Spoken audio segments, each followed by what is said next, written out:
You're live. There we go. All right. Open up song request real fast. Start playing. Also make sure that my system sounds are high enough.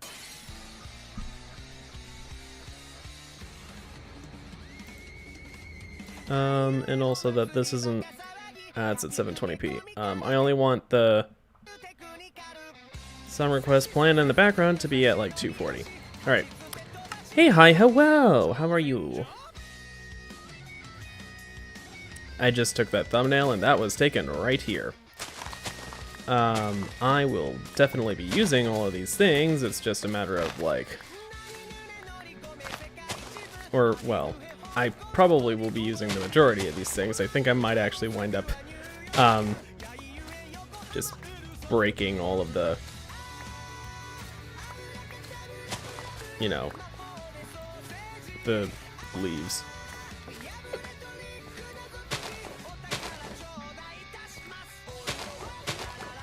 This is like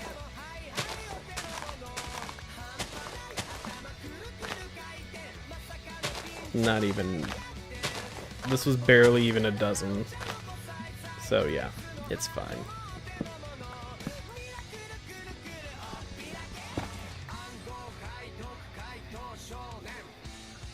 Alright. Anyways, apologies for being late. I was busy making sure that I had eaten before the stream. So, that's the main reason for me being late.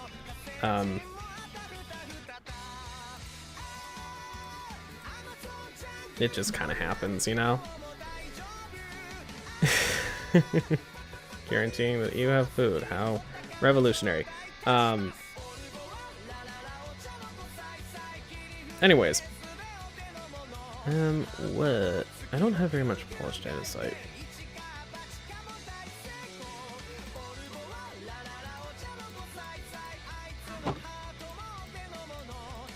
I'm thinking I might try and do like this little front area as polished andesite. Anyways, we're continuing like right from where we left off last time, and you know what? Actually, now that I think about it, I might not want to do it as polished andesite.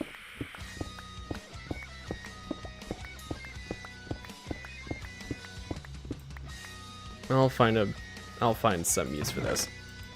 I know I'll be able to use it at some point.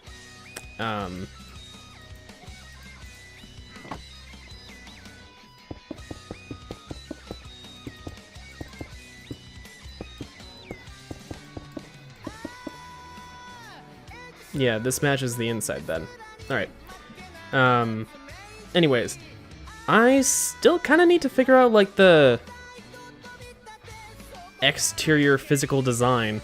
I have some ideas that I want to apply and use, but I'm not like fully sure what blocks everything is actually going to be made from. So yeah, that's kind of the main staying point that I'm at. Additionally, I might want to have some corners be made of polished andesite now that I think about it. That could be nice. A nice sort of end cap.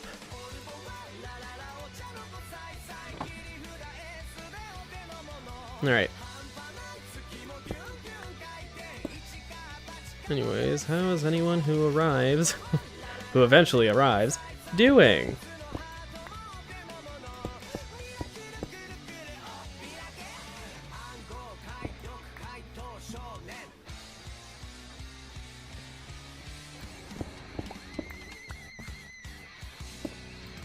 Oh.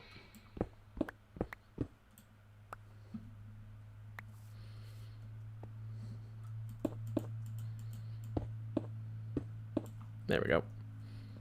Ooh, don't fall in the hole. All right. Do I want to have this on the outside of this?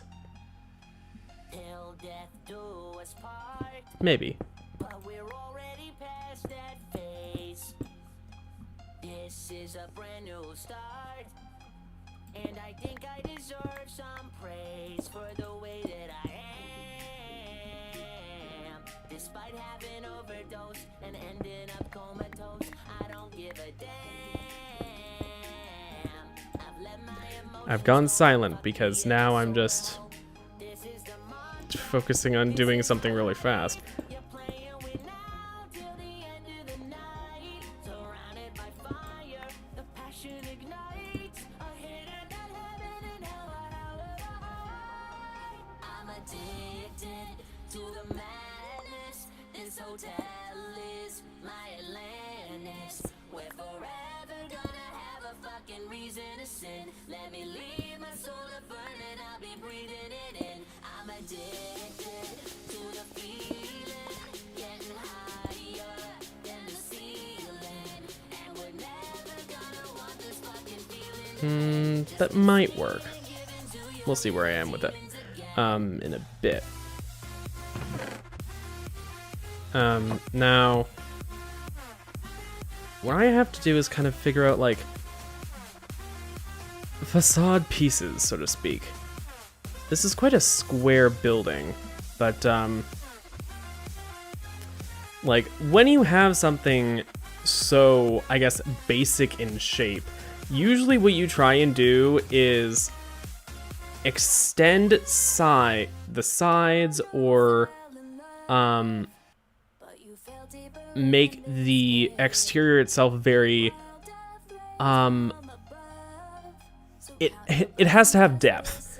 That's the main thing. So, like, to try and help break up the exterior not having depth, that's why I sort of have this little bit in the front, and then why I have that on the back, and like it tapers in a little bit. It helps break up that sort of square shape, even though it's not a square, I don't think, anyways. I'm pretty sure it's actually a bit rectangular. Like, how many torches are there?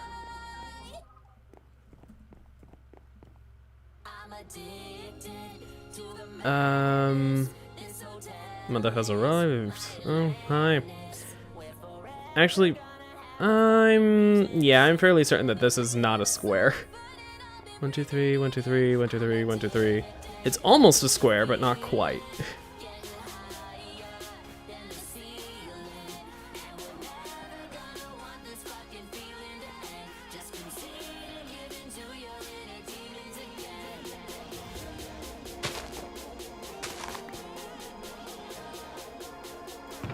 Alright, I was trying to save on the smooth stone slabs. Or on the smooth stone, just in general. I don't know if I'm actually going to try and do that. All that much anyway. Now, I guess a good question would be, what kind of wood do I want to go for the doors?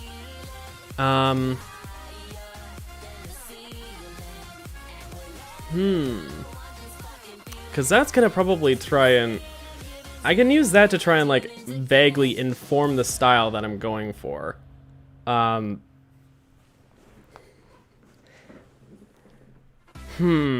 for the most part, I've already started using oak. So I want to use something that's complementary to that color. But not necessarily being the same color. So that's why I'm thinking not oak doors. As basic and stuff as they are useful in designing and stuff. Anyways, I don't think I asked, actually. How are you doing, Midnight? I always basically think of starting the stream just like, hey, hi, how are you? But, like, I don't actually have anyone there quite yet. At least some of the time. Anyways, apologies for starting late. I don't know if I mentioned that.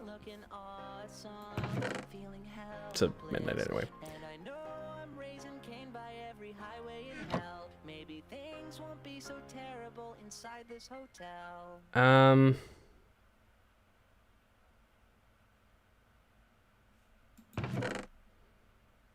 What am I thinking? I've drawn a blank.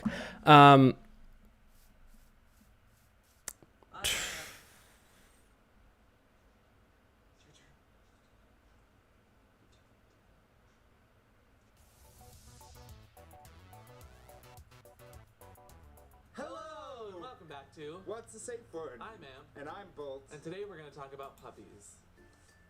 Ow. Speak. This must be an old What's the Safe Word video. No, speak. Arf, arf, arf. Yes, it looks to be based on the So what is puppy play? Puppy The play camera is about quality. role play. It's about someone getting into the role play of a dog in that headspace. Anyways, Also about Um, being a handler or a sir or a master who takes on the role of the person in charge in that role play. It's not necessarily essential, though it can be. For many, it's I don't know what wood type should I have. I don't know if I want to have the dark oak. I feel like that would just not. I feel like that would clash with everything else. I don't want it to be Puppy play and why jungle put the question or in perspective. acacia. Well, that's because Um, are generally just happy to see you. They're always so I'm left with spruce because spruce is a pretty neutral color. sense of commitment that you can A nice hardwood. Puppy play itself actually sprang Oh, Midnight, you are so horny. or pet play, which includes pup I could go with spruce. turtle play, crocodile play, snake play, Oh yeah, that's right. I have the 3D doors. play, I kind of always forget about that. liger play, you know. Oh, I really quite like it. Activities are nailed down to specifics today. Pet play didn't always start out as fun. Birch. Have I really not made a birch door? Some say that the notion of pet play came from the myths and the stories that we grew up hearing about. In order to teach lessons, they usually had ethics or some sort of like morals encoded within the story. We can even draw parallels to comics and contemporary superheroes like Catwoman, Wildcat, Batman, and one of my favorites, Wolverine. Culturally, theranthropy was really the first form of pet play, and it was a common ritual in many tribes, in which members of the tribe would take a role of an animal physically. Have you checked the Discord lately? Spiritually, I I somewhat regularly Terms check you may have through heard of check that the fall into Discord. theranthropy also include lycanthropy or werewolves, synanthropy or were dogs. I and like it. I'm not sure if I want to use it for that. polyandry, which are I mean, there is good old oak. And in this way, the construct of pet play was seen as, by the surrounding society, as empowering. with the goal But I of, don't think its style is you know, something I want. structure, Um, power, and form. mysticism. Yeah, mysticism. magic. That thing. Some people find the use of puppy play similar to how furries in today's society use personas, like a furry persona, to portray themselves. But that's an entirely different episode. Is which this a I'm sure magic we'll get skill to bus? eventually, what? But, you know, furries are great. Yeah. For some, in the I'm pretty sure that the warped door. Yeah, I don't think that's what I want to use. Although it does look very cool. I will admit, I do really like the blue door actually. Some stay in it for like 24/7, and others just I might. unwind. Oh dear, I might actually really want to use that. Oh no. Yeah, and in that way, puppy play is very Well, fluid, we'll see. flexible, and really about communication between the puppy and the handler, or the puppy and the sir, the puppy daddy, whatever situation you have going on. Communication first and foremost is what is important. So the reason people get into puppy play is kind of to release themselves and take on a different persona that's not human than a puppy, and it just is different from their. Now this is also a pretty nice style. Person, that puppy gets into Um, a different state that allows them to be a different form of themselves. On the flip Is this side, the Magic School Bus? get that feeling of No, love this is Minecraft. I don't fucking or know. play Um. from their puppy. It's not- there are Oh, two sides to that's it. interesting. Plus, it's just fun. Yeah, at the very heart of it, it's always about fun. It's a missing texture for the breaking particles. First and foremost, it's about fun and respect and just finding a different Oh, part of that yourself and that expressing has. Yeah. Huh. Different. It's Oh, weird. that's weird. Don't be weird about it. It's not that weird. it. No, we're It's not weird. We're not normal. weird at all. We're normal. Wonder if that's an Optifine thing or like the specific version of the resource pack that I have. Or Not sure. I know the resource pack is technically a little outdated. do. Be very respectful. Like anything, Like the version you walk is into a bar and you see a puppy in a mask, it's not respectful to go up to them, touch is them, like and just assume a that version they back, be if that makes sense. Yeah, puppy Like, might be yeah. my non-binary has to be updated as well. And then there's the vanilla tweaks stuff, which I just carried over. I do like this. It is quite nice and simple, but I also really like this. It actually kind of gives me a Luigi's Mansion vibe, which I don't think I'm going to try and replicate Luigi's Mansion, of course. That would probably be fun for a modded thing to try. Actually, now that I think about it, fuck, I could try and do that with Conquest, maybe. It might just have all the right colors and shades. God damn it, now I want to try and build Luigi's Mansion and fucking Conquest. Oh no. Oh, great. I don't think that this is gonna be right. It's not the right kind of accent color. Play with a puppy's tail, because you wouldn't do that with a real dog, and you wouldn't. I do really like the birch, actually. It's not bad. The spruce, I don't think I could get behind. Its style, I don't think it will work. Which is kind of sad because I think it's actually one of my favorite door designs. But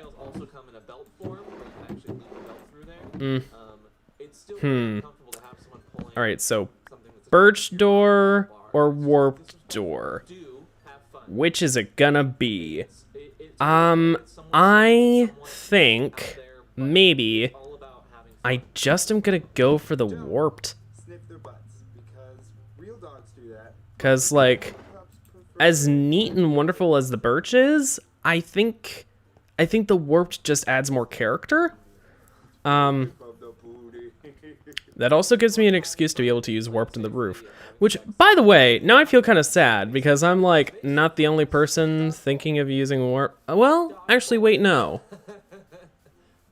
The Remember to like, favorite, subscribe. Please write a comment if you like it. We have Facebook pages. Follow us. Do all of that. Oh, geez. Like it. Let us know what you guys want to talk about next week in the comments below, and we will see you then. Bye. Puppy pay. Now accepted at most major retailers. No, come on. Just give them a dog. Dating apps are always changing. Although now that I think about it, Make sure you're always careful when chatting. this isn't hard mode, so I don't have to worry too much about. As if it was a resume.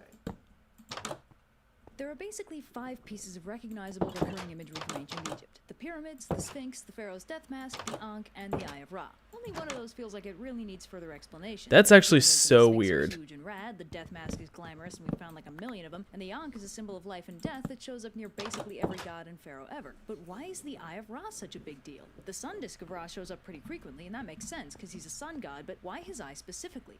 Well, turns out there's actually a myth about this. Crazy, right? See, back in the old days, the Egyptian gods were kind This of feels sort of right. mortal. Like, All right. they were gods, but they had mortal forms, meaning they could age and theoretically die. So What what am I gonna go for? Ra started getting old. More specifically, he started going senile. He was still head god, but the mortal population stopped respecting him so much, mostly because he was acting, senile. Osiris tries to help him, but Ra is the king god, and he kind of refuses to listen to anybody, and meanwhile, also forgets to tend the world he's supposed to be ruling. Humanity suffers and stops worshipping Ra as a result. Ra doesn't notice it first, but eventually he catches wind of the fact that he's lost the respect of humanity, mostly because as a result of the loss of his temples and his worship, he has lost most of his godly power. So he gets really pissy, but because he's, powerless, he can't really do anything about it. So he goes to his dad, this primordial being named Nun that's basically the vastness of space, which, fun fact, the Egyptians thought of as a giant ocean. So he asks his father for advice on how to take revenge. Nun tells him to sit on his throne and take out his eye, so he does, and the eye immediately transforms into a terrifying lion goddess bent on ravaging humanity for the crime of disrespecting her dad. So Ra names her Sekhmet and sends her on her way to do the vengeance thing. So Sekhmet starts ripping humanity a collective new one, which kind of freaks out the other gods. So Osiris and friends go to Ra and ask him to make her stop. Ra feels kind of bad, so he asks Sekhmet to dial back the murder a little, and Sekhmet's like, Oh, I'm sorry. I didn't know my illustrious father was such a giant baby. and continues murdering everybody. So Ra decides he has to put a stop to this, and assembles the surviving humans along with the other gods, and together they assemble a plan. So they make this potion that's basically 90% booze, 10% human blood, and leave it out for Sekhmet, who drinks all of it and then passes out. While she's asleep, Ra pulls out some of her godly essence and weaves it into a new goddess, either Bast or Hathor. Sources kind of vary on this one. So when Sekhmet wakes up, she's kind of different on account of missing a chunk of her essence, and she's still a terrifying war goddess, but she's kind of been mellowed into only fighting and killing for the sake of protecting stuff, rather than just raw funsies. Everyone has a laugh, and Ra decides it's probably time to retire from the mortal lifestyle, abandoning his quasi-mortality and retiring to his sunboat forever, subsequently paving the way for Osiris to take the throne, which, as we all know, worked out great. She'll only come out at night.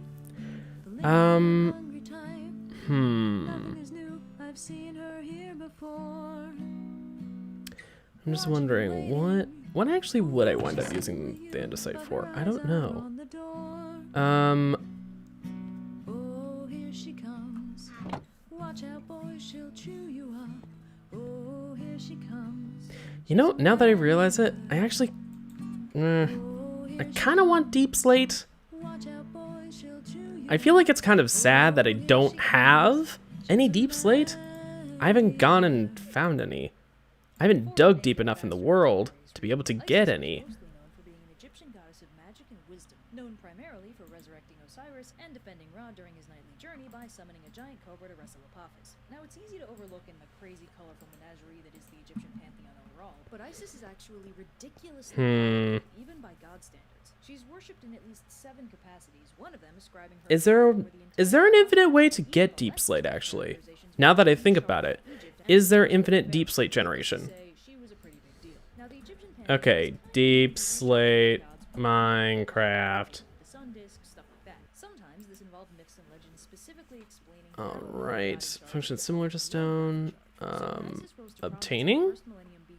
The first thing to explain was how exactly she got so powerful, along with phasing out the obsolete older gods as they lapsed in popularity. So this is the story of how Isis took Ra's true name and the power that came with it. So, as these stories often start, Ra is the head god, and by far the most Wait, powerful really? around. The source of his power is his Ren, or his name, a concept so It important in doesn't Egypt that it was seem considered like there's a one of the way. five elements of the soul. Now, at this point, Isis is already pretty smart, but she wants to be smarter, and she knows the only way for her to gain power and wisdom is to take Ra's true name for herself. So as Ra rides his sunbark through the sky every day, he tends to drool a little on account of how old and senile he's getting. He's been a dominant god in the pantheon for almost 2,000 years at this point, so it's not exactly surprising he's getting a little long in the beak. Anyway, Isis collects some of the divine drool and mixes it with dust to make clay. She then sculpts this clay into a cobra and sends the little dude after Ra. So as Ra approaches the gates of night, the cobra strikes and bites him on the ankle, Really? instantly pumping him full of venom. This freaks everybody out because Ra Is there no way of generating it, like, the trick here with is lava? obtained a large Or is that just not amount of something that it power mentions? control, so he's basically being hurt by himself. So Ra freaks out and summons all the gods that have medical or healing magic, but none of them can find a way to neutralize the venom. This is, of course, when Isis slides into frame and offers to help. At this point, she's already considered to be the dominant goddess of magic and medicine, but despite her qualifications, she tells Ra that the only way that she can help him is if he gives her his true name. This might even be true, considering that the venom is actually Ra's own power. So Ra rattles off So it actually does mention how stone can be post-generation, just like infinitely made. But it doesn't seem like there's a way for that to do that for deep slate. Oh, renewable no. Ah, that's actually kind of annoying. Now that I think about it.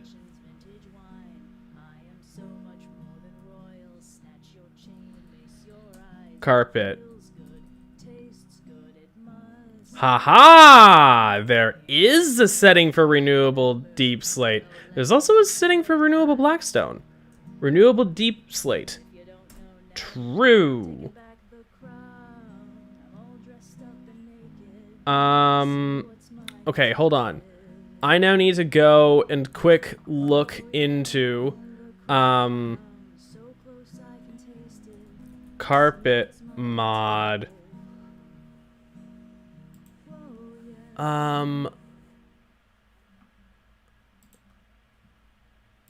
Here we go. It's on there. Yada yada. Okay, fabric carpet. Here we go.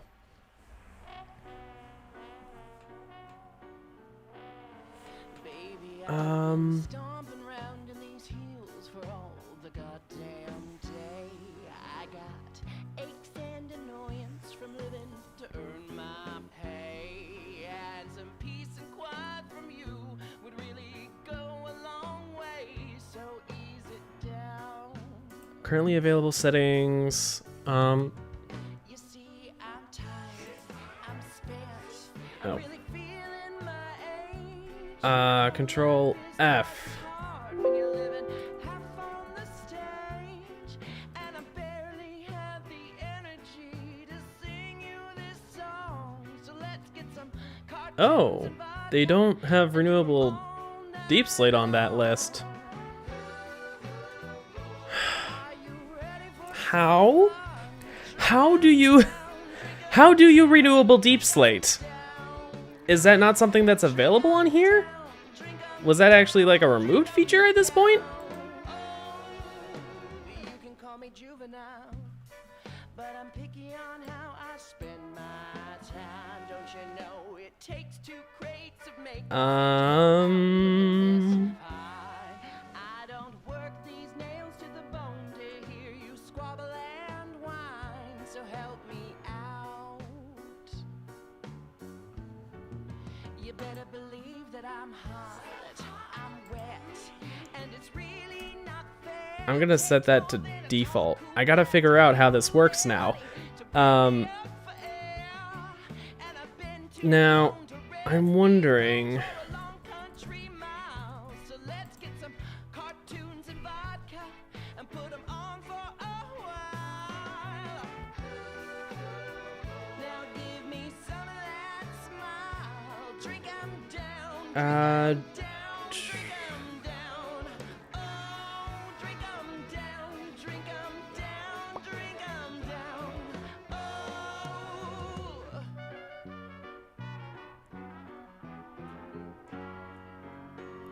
With the way that they have renewable blackstone, I'm wondering if I wonder how deep slate renewability will work.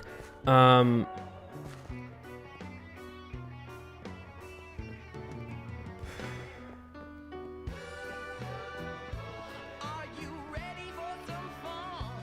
Drink 'em down, drink 'em down, drink 'em down. Oh, drink 'em down, drink 'em down, drink 'em down. Oh.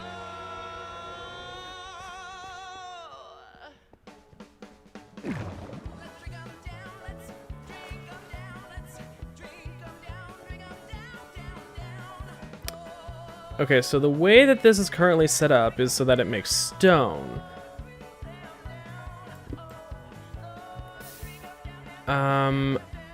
My wonder is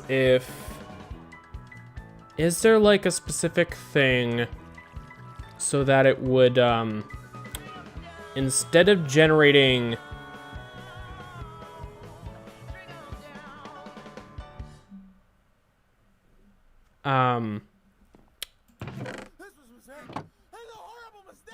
instead of generating stone, would there be a derivative of this that makes it so that it generates the Special Secret Optimist. First time I was ever pulled over by a cop. I got a ticket for unsafe lane change. the deep slate? Now, I didn't know that was a I don't know. If you're unfamiliar, here's what it means. What about It means the you drive secret the speed door? limit, then you put your turn The signal, secret door? then you carefully change lanes. The iron door? And there's a cop in that lane trying to speed by you, he gives you a ticket. That's what it means. I don't know. I heard the Westboro Baptist Church came to protest pride in my state. Of course they He would. gave me the ticket though that stayed with me. 'Cause the first thing he said, Um, say, you know, fast you were going. Hmm. recklessly. He didn't even say, how was your night going? He didn't say any of that. He just looks at me and he goes, well, thanks for making my stuff fly everywhere.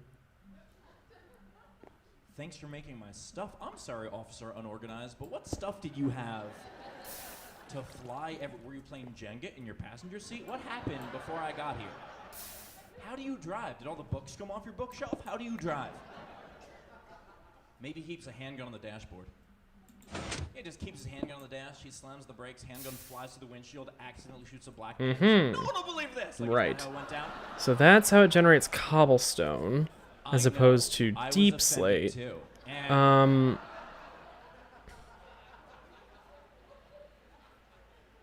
I gave him What would make it generate deep slate is what I'm That's wondering. all I could do. Because there wasn't a moment in my head. Hmm. This is gonna work out great in the end. So I gave him my license. I figured he would look me up. He would find out. Well, he would try to look me up. His computer could be anywhere, but he would do his best to find it. Sift through the rubble. Build. Then he would look me up. He'd find out I have a good record. He'd come back with a warning. Do I need multiple sources of lava? That wasn't the end of it. Because he came back with a ticket. Multiple sources of water?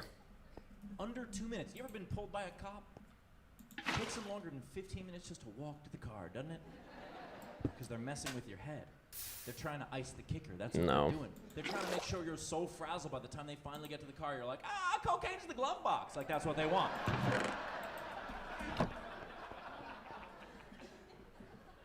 So I was mad. I was like, why are you giving me this ticket? He said, well, if I would have hit you, it would have been your fault. I said, no, you hit me. That sounds a lot like your fault. Pretty sure there's lava down this way? You took the lane, Was there? so No. it's your fault. This actually leads down to a different cave, so I'll just keep going down the staircase. Whether or not I took the lane is immaterial, because we're in California right now, which is a one-party state. That little means the blob person doesn't go anywhere. who is Okay. responsible for Um, the entire accident. He said, I don't think that's how it works. Right now I'm trying to be lazy because I don't feel like trying to go a super long distance away just to try and Aren't get you a to police Deep officer? Slate. So, hey, do you think we should ask you? Yeah. So let's see Ask him question after question after whether or not I can generate the renewable deep slate. Fuck that guy. Because 27 worth of questions. That's right, yeah. on the carpet mod wiki, it doesn't give you the instructions on how to generate the renewable deep slate.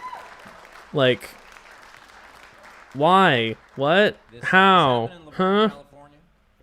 The guy's name was Officer Alvarez. I do not have a Anyways. joke about his name.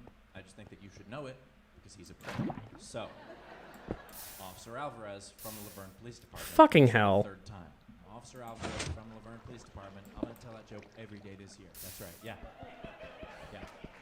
This happened last March. Fuck that guy. Here's why I do this. Because one of you will help me get my revenge.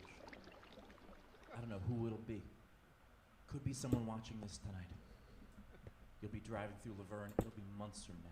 You'll have forgotten about this show. You won't even know that you're in Laverne. No one goes there on purpose. I forgot. Pass through on your way to somewhere decent. Pull the lever. And then you'll get pulled over because you'll have just done something. Now I'm going all the way back down real fast. You'll get pulled over. I used to be able to navigate this sort of staircase a lot faster when I was a bat with the morph mod.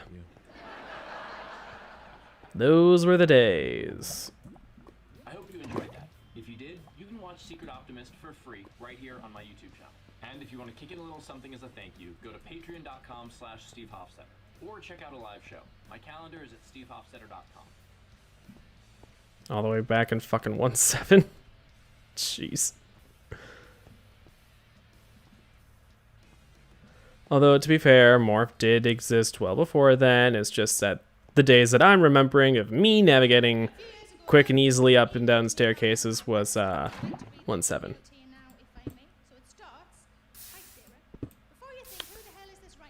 Well, it's not that. What is it, then?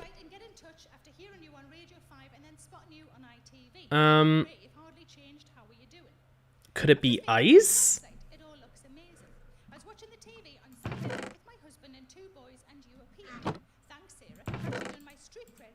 I'm not sure. Ice obsidian? Actually, no, it's not obsidian. I know it's not obsidian. I was like, does it have to be next to something like obsidian? No. Oh, that actually could be something strange. I know that Blackstone, in renewable Blackstone, requires the ice beside it, but not the soul soil, I think? Hold on. Renewable Blackstone. Without soul sand below. Yeah. Nether basalt generator without soul sand below will convert it into blackstone instead. All right. So We've lived here for 4 years now, so life is as settled as it gets. I decided I had to do something else. Went back to work. I don't know, however, if that actually means that it's The time to write or if you're down this neck of the woods, it'd be great to see you again. Take care, Lynn. I don't know if that means that it is My bullies. But she wasn't a punchy bully, she was a psychological bully. She was trying uh, I suppose. I remember one time she came generating in the playground and she said to me, without the soul soil or with soul soil just next to it. no. Hmm. Oh well, thought you had, and off she flounced. So on the lunch break, I went to the newsagent and I bought a copy of Just 17. Now, if you don't know what Just 17 is, it's a magazine that you read until you're 15. If you're still reading it at 17, something has gone horribly wrong. Because now you should be reading more magazine and learning about the positions of the fortnight. And just so you know, I've got a wheelbarrow now. Doesn't look anything like that. So I'm standing outside of the newsagent with a copy of Just 17. I flick to the problem page, and on the perimeter of the problem page, all problems about I guess I can really quick. dead center. In the middle was a I was about to say, do I want to quick like make a copy of this world and then pull the copy into creative mode? fucking insult. I guess I can do that. I replied to her email. Single player, edit. Now you gotta be careful with this. You gotta be careful because I might have missed out things. I might have been overly sensitive at the time, but also I didn't want to give her anything that she could fling back in my face and say you're. You can recreate a world. I sent just the one. Cancel. Hello, Lynn. Okay, hold on. To be honest, Worlds, that one, copy. Oh, well, running is potentially unsafe. Okay, hold on. I guess I can really quick reload, so I'll put it into a please wait. what I was hoping for at school was like an ugly revelation. Quit the game real fast. I'm gonna, That becomes the beautiful swan. So it was never an Foxberd copy. Which is what the book should have been called. The perfectly lovely Signet and his rubbish. And hopefully multi-MC doesn't, But people think the moral of that story there we is go. don't judge Alright. something 'cause it might be wrong. I don't think Now I can quick launch. don't be mean to anything 'cause it might grow up to steal your chips and break your arm. Minecraft takes a hot minute to actually load up, so, Moment, there may be a flame Jane. it'll appear in a moment. In the meantime, enjoy the little, the like, If you don't know who Plain Jane's super brain was, she's just a girl called Jane who wore glasses. the blue bar in Phoenix right below, which is just the background that I have. Because in OBS, I have it as kind of actually a bit of a mess with this scene. If you know how OBS is organized, I literally have a scene just called Games, and when I'm not doing time lapses of City Skylines, because that's something that's coming, I just have to like do voiceover for the latest episode, or for the second episode, which I thought it was going to be 2 separate episodes, but no, not nearly enough content. Took a lot less time to detail something that I thought it would, and then I realized, oh no, I went and actually did a bunch of additional stuff that I could try and put into a different episode, but like you would see it in the background probably because of what I wanted to do next. Millions of years ago, a number of So like I wasn't about to try and do something different and then recreate it in the up-to-date version. So anyways, and so they evolved the oh fuck, I'm wrong one. I want to go into the copy. animal flesh. Like my mom used to say, if you need calcium, eat a milkman. Yep, that's what she said. Perhaps the most well-known of these carnivorous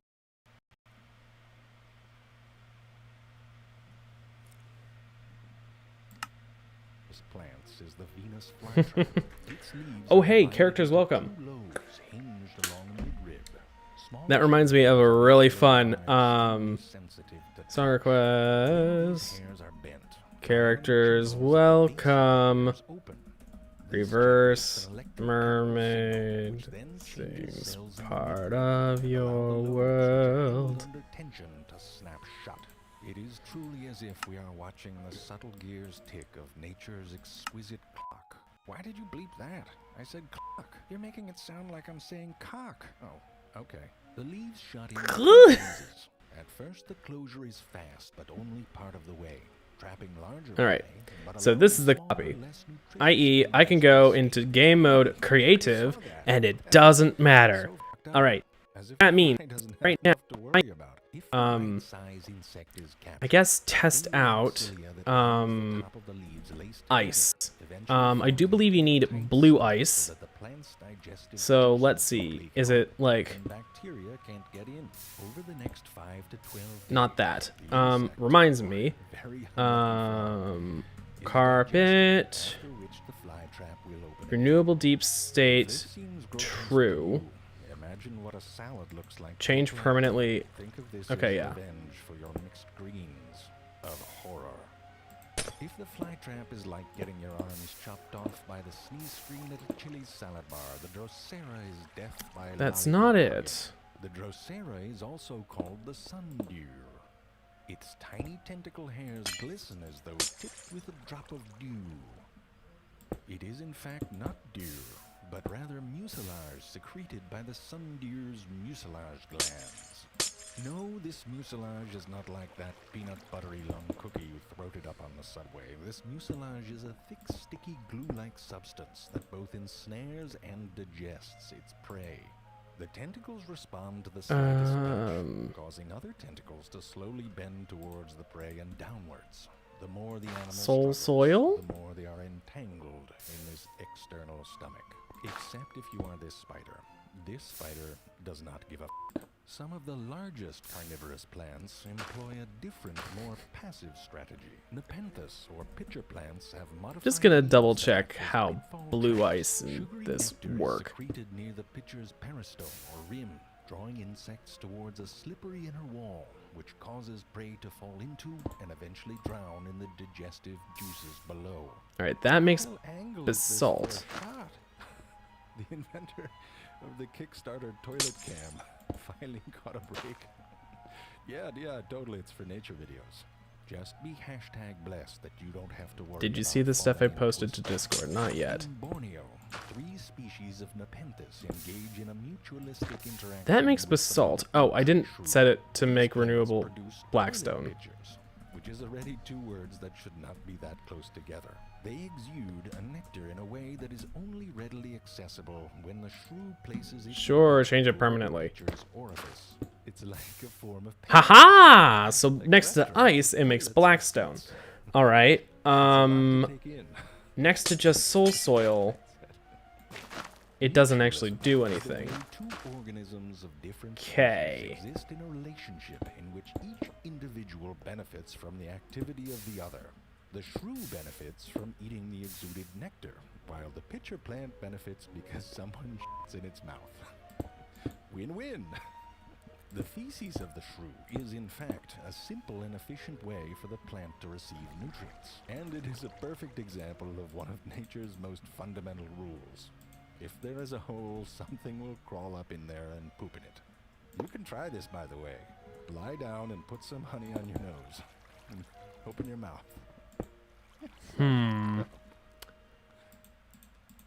How does Hey, the Bob? renewable deep slate work? Bob. Do you need deep slate already there? Seriously? Bob. Donald Trump is having some difficulty getting a publisher to buy his book, which means he's not really that much of an alpha male. He's something else. Beta! Nope. Beta male! You are beta male! I know that sometime down the line, years and years from now, that bumper is probably going to come back to haunt us. But it's fun, okay? Let us have a little bit of fun, guys. Let us have a little bit of fun. Now, with that said, Trump says he claims that he's received 2 offers from the most unlikely of publishers, but turned them down because he did not want to do such a deal right now. So he's trying to sell a book, and he claims that 2 of the biggest publishers are like, yo, we'll pick it up. We'll pick it up, we'll publish you. And he's like, no, I don't. This is one of the most unlikely deals. I will not take it. Obviously, he didn't reveal who these publishers were, but Politico actually did a little digging, and they reached out to the 5 top publishers. Politico reached out to the top 5 publishers and editors at the big 5 publishing houses: Penguin, Random House, Hachette Book Group, HarperCollins, Macmillan Publishers, and Simon & Schuster, to see if they had heard anything about any such deals Trump had been offered. None of the sources said they had heard about such a potential book offer, and most said they wouldn't touch a Trump project when he does start shopping a book around. You know why? Because they don't want to deal with the headache. They don't want to deal with the necessary fact-checking. They don't want to deal with the backlash they might get from other authors. And so they're like, it's not worth it. Even if it makes a lot of money, we're not touching it. Let someone else deal with it. And so, Jank, have at it. Have fun. Yeah. This is for you. Yeah, so there's so many things here that I love.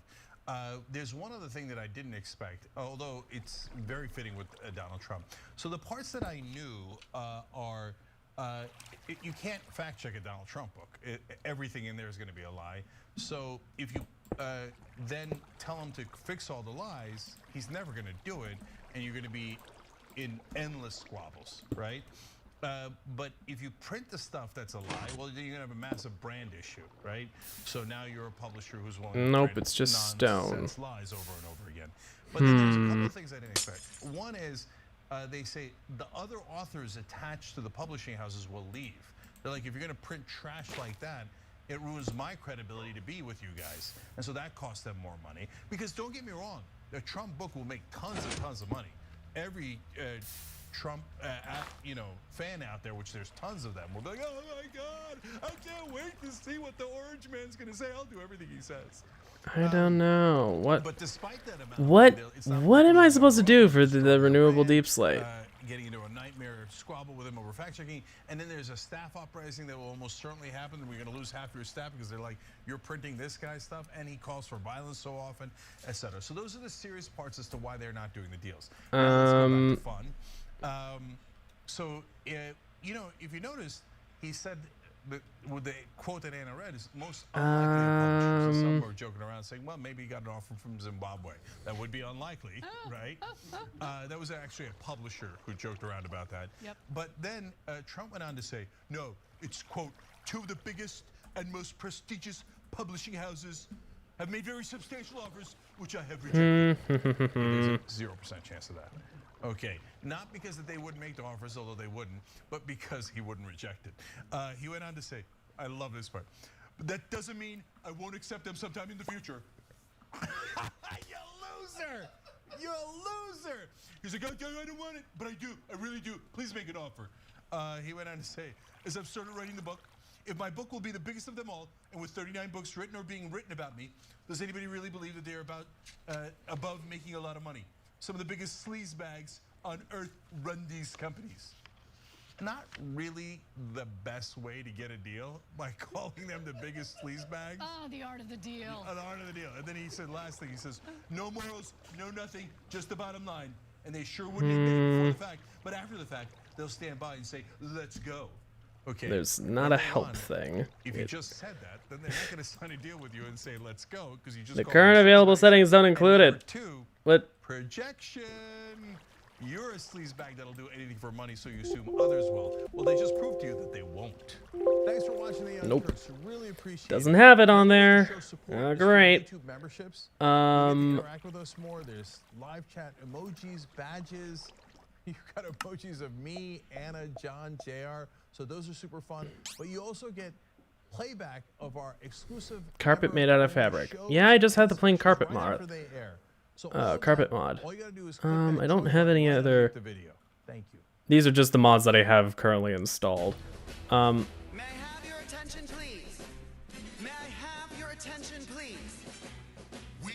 plus Optifine. to chew bubblegum and kick ass.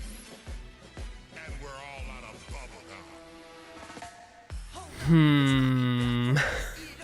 bubblegum. I'm not sure. What even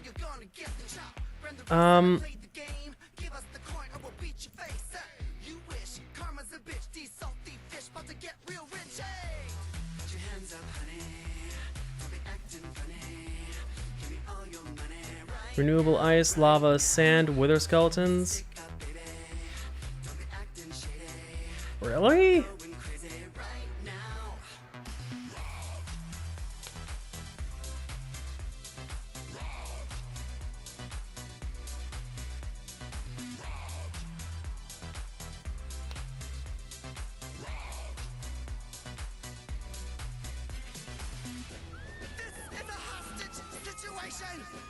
Nobody move! Hands where I can see them. I said hands. Hey, those are nice manicured. Oh, yeah. Are those gels? Break necks, don't break a nail. We mad as hell. We bad as hell. Huh. Give it everything we got. We taking it. We claiming it. That's kind of irritating. I don't know if it's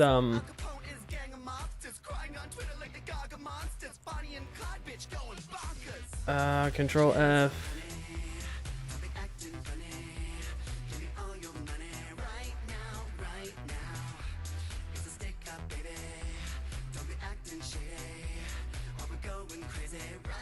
Oh, for God's sake. That's irritating.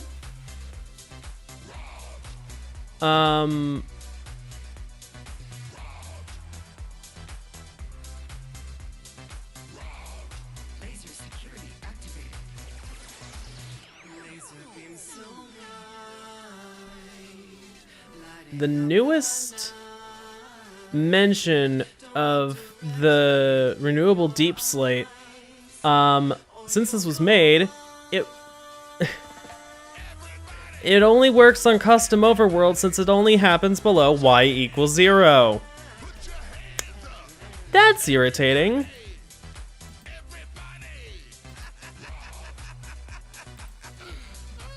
Consult the internet. Yeah, I've consulted and now I'm bothered.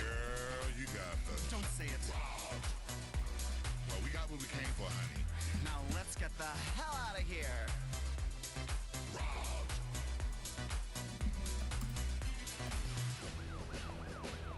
This just in. It appears the suspects were able to evade the police as officers stormed the building by escaping in a getaway car. I'm just getting word. Well, that's irritating. Identified as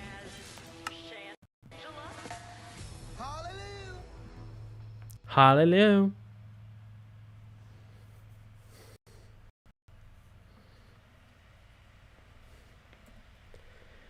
You suck at cooking, yeah, you totally suck. Haters are gonna say it's fake, that it's not real bacon, just a fake carrot. But if you look a little closer, you'll find that carrots have the same That's just leathery sad. skin, the same tube-like shape, and the same breathing mechanism as pigs. We'll start by shaping the carrots. If we have renewable deep slate, we should have some way to just generate it. Even if it has to be above y=0. What's so magical about being below y0? On being rich, but we're gonna do this the way they used to make bacon in the olden days. Now keep on slicing until you've got long, slender carrot paper. I'm just Someone really hot ought and to make bothered. this into a beautiful wallpaper. Not I think hot. this goes without Well, saying, but make sure you hot use because of all the lava. and not Swiss carrots. Bothered. So we're gonna combine 1 tablespoon Hot of and neutral irritated. oil like sunflower, a tablespoon That of maple syrup, sounds 1 teaspoon worse of in soy some ways, sauce, actually. 1 teaspoon of liquid Just smoke, irritated. a teaspoon of Bothered. garlic powder, and Ah! a teaspoon of paprika, some salt, some pepper, then we'll wang jangle that together into thick edible tar. Now we'll throw that carrot paper into a wide bowl, then pour that smoky elixir into all the cracks and crevices and give them a nice dirty tar bath That's for a just few minutes. that's just They say annoying. pigs are really smart, but have you ever seen a pig make a cup of tea?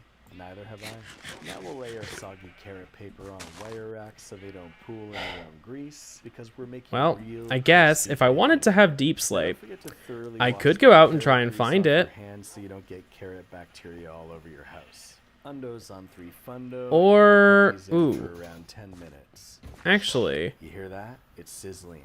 That's how you know it's real bacon. And for the best results possible, you want to make sure you burn that first batch just to practice the limits. Then you want to burn that second batch a bit less because we're steadily improving. Then we'll make a batch that's really soggy, retaining the carrot's flappy essence. Then we'll get one that's just about right.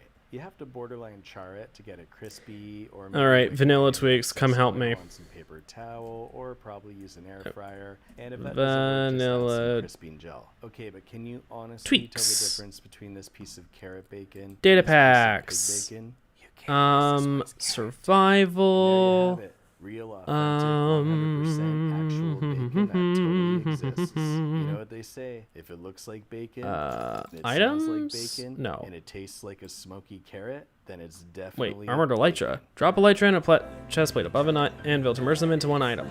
Drop the item above a grindstone to separate them again.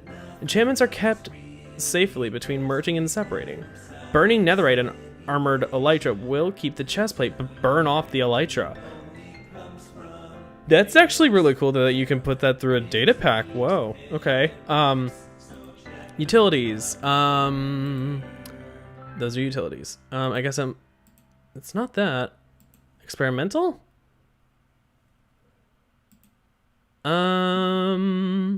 Hi, I'm the Rodney Dangerfield of drag, Trixie Mattel. And I'm the subprime auto loan of drag, Katya. And welcome to the show where we talk about whatever we want. Crafting tweaks. That's what I'm looking for. More blocks? No. Craftables? Craftable gravel. Oh, craft gravel from frame. Yeah. Craftable blackstone. Unpackables? Like you can unpack wool, netherwort, or ice. Neat. Now that you're grateful, it's time to spend that money. Let's dive in. We're losing big. Think of some catty stuff. Congratulations, you have a lot of money. What do you do with it? I don't know. I'm still figuring that out. I've succeeded in getting money. I have yet to succeed in what people with money should do with their money. We get our money from lots of different sources. Lots of different places. Some taxed, some not taxed. I don't see. I'm just saying, when you go to prison, There is not a craftable blackstone. you'll survive in prison. I won't. That's irritating. I'm delicate. I'm fine. Oh, hey. My skin One is of these so guys. Especially here. Yeah. I don't actually need any of You've these. already had a broomstick up your ass. Several not times, in scared? fact, 4 to 5 times actually. The minimum amount of money you need to actually be happy, I believe, is way lower than most people think. Let's call that sea level. Yeah. Okay, so once you're living above Did sea you- level, now you got to think about the future. Oh, your lead must have broken at some point, somewhere. I'm curious, where is said lead? Music as long as you can until The well dries up quick, way quicker than you think. Yeah. we're already nobodies. They just filmed the finale of season 8. Yeah. We're nobody, done. Nobody. You can't ride around this country anymore. I'm congeniality. No. Or is the lead just invisible? I'm not even nice anymore. What do I have? Nothing. Now we can all stop saying you're likable. Still relatable though, even though I am mega rich. I don't know. So, You tell me what's relatable about this. Knives. Hats. Everybody has knives. Everybody likes to, you know. I don't know. at the crust Anyways, peanut butter and jelly sandwich. if you all disappear, that's fine. I don't actually care. I have a number of trader llamas already. I run a financial blog in your area, so. I don't have any normal llamas, but I have trader llamas.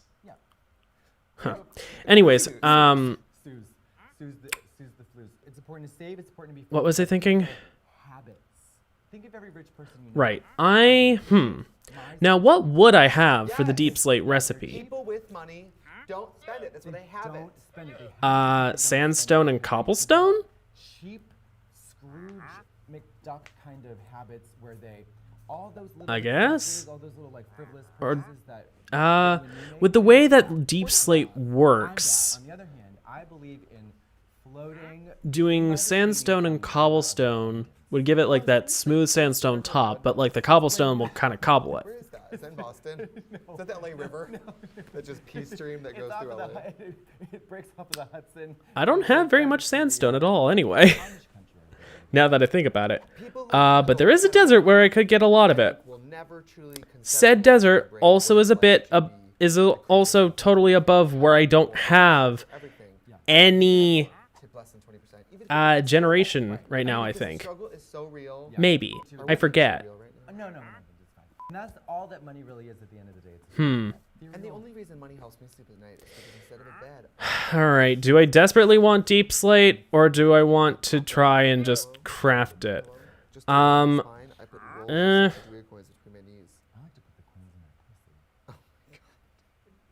I mean, the thing is, I also have, like, little islands near me that I might actually want to get rid of that island. And maybe even that island.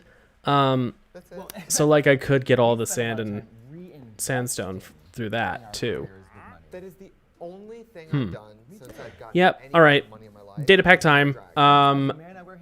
Alright, so I have not made a data pack that does crafting recipes, now that I think about it. But, let's see.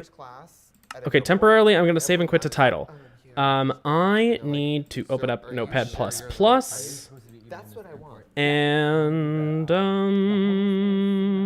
do I, or do I not? I do. I think it's fashionable. It's absolutely fashionable. Yeah. Notepad++ is low on this.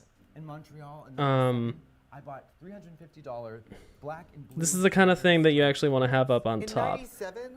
How old were you? 16? All right, Oh, so, was it hard to do that with a silver spoon in your mouth while you were 15? Oh, I like leather pants. No, that's how frivolous it was. Guess how many times Google time. Yeah. Data pack.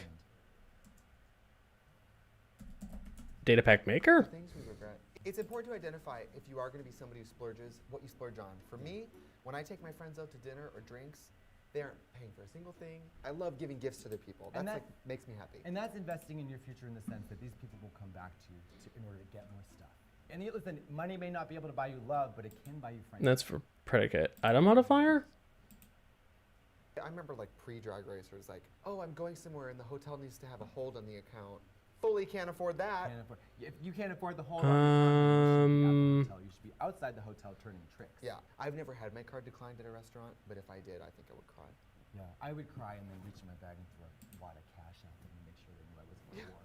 Well, when you're drag queens, you live off cash too. It's hard to get anything declined because they'll look at you and say, "That's $7." That's not what it costs. And you're like, "You're right. You're right. You're right." And then you say, "I can turn this $1 bill into the 2 towers," and they say, "Get out." Also, don't be afraid to scatter some bones across the street because that brings you luck. World settings? No. I've tried that, but I used the world gen? It works. Okay. It's gotta be from Boston Market. Put a jar next to the door. No. Come home, empty the Loot table? put it in there. I do that. Listen, I don't even have one jar. I have 1, 2, 3, 4. No. This does not handle crafting recipes. That's a little irritating. All right, come on. Data pack. Because you were cashing in your quarters at Coinstar. I need all new teeth. Creation. You go get your full set. Full set. CVS minute clinic. Full set. I need a top and bottom. How much time do you have? All right, in order to start, yada yada. I'm at a point in my life where I value my pride. You need an MC data or MC meta file. Throwing your money away. I mean, we're gonna all these luxury condos. Nobody buys these condos. Nobody buys these condos everywhere. I'm literally just copying from the Minecraft tutorial description. Where am I supposed to spin? Smith's craftable deep slate. Oh, here's a good one. If you're dating can be very expensive. I will save this, I guess. In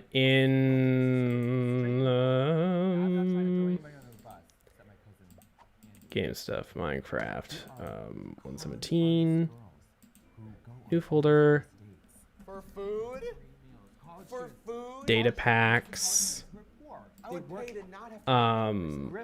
Yeah, these girls are grifting, and I gotta hand it to them. That's pretty smart. pack.mc meta. And I regret it because I'm Pack.mc meta. like, I'll get you your side of baby carrots, but I don't know you like that. All right, and then Because, you know what I mean? A new thing. The key to financial success is get on RuPaul's Drag Race. That is the only thing. 7 is for 117, of course.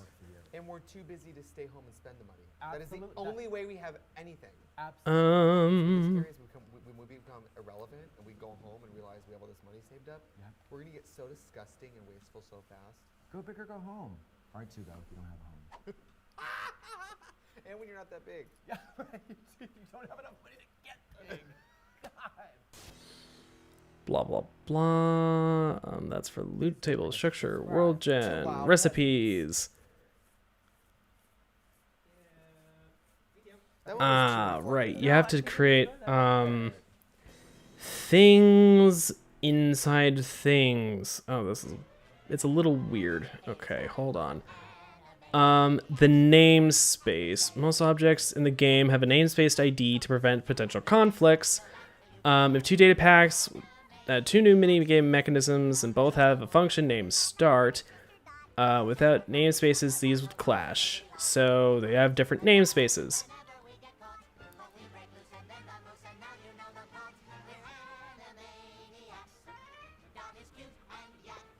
Okay, naming. Make a folder called data in your data pack folder, where you have placed the MC meta file in. Okay, so actually I need to close that. I need to open up Minecraft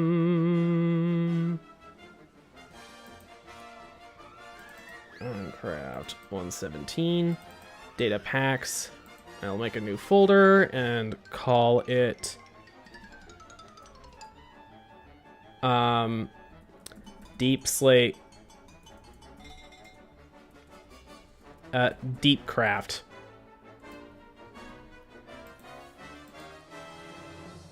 Why is this still a TXT file?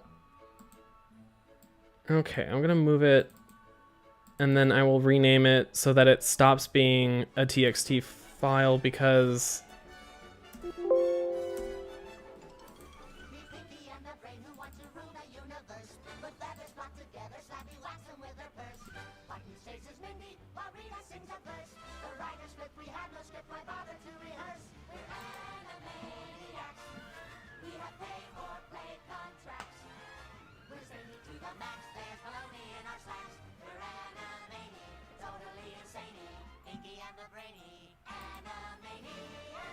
Alright. Create a folder called data, and then a folder that will act as the namespace.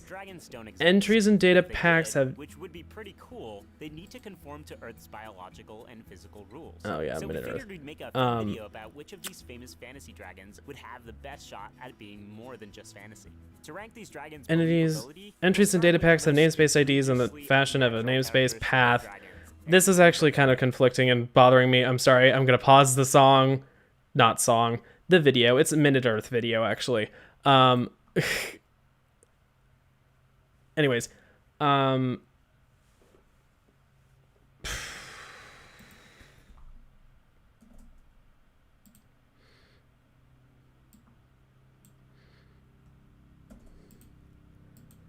Okay, hold on. File, open folder as workspace. Here we go. All right, that's that. So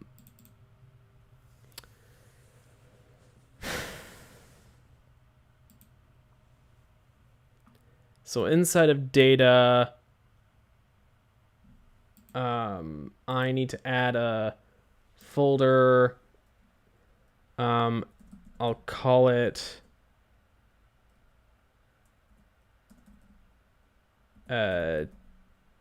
Deep Slate Craft.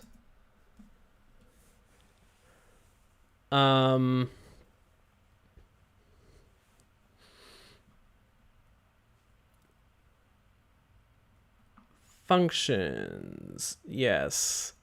To add functions, create a folder named functions. I do believe that functions are how you add recipes. I'm pretty sure. Recipes. inside the namespace folder. Okay, so it's not functions, it's recipes. All right, so recipes.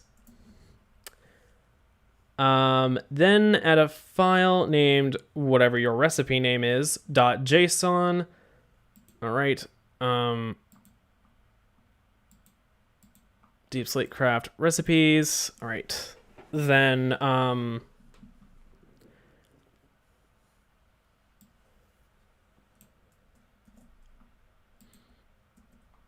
right, crafting shaped.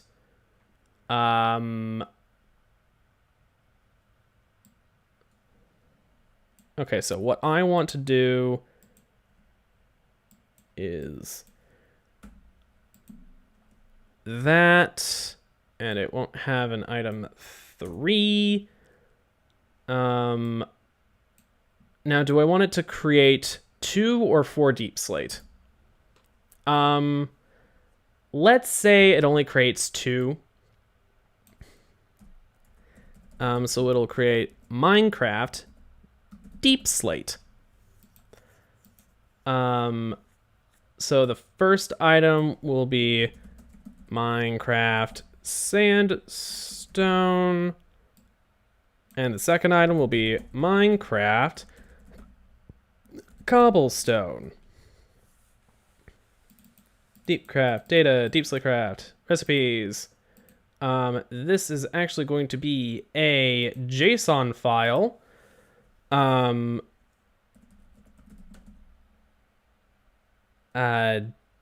Yeah, just call it deepslate.json. All right. You can do basically anything for the keys with any value. Original recipe for a piston, shapeless crafting.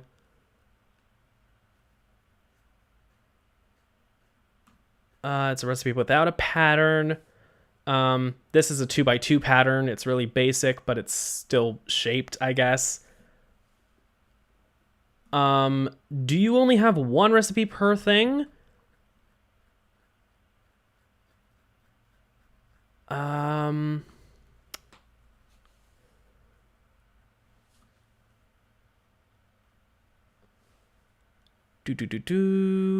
Do.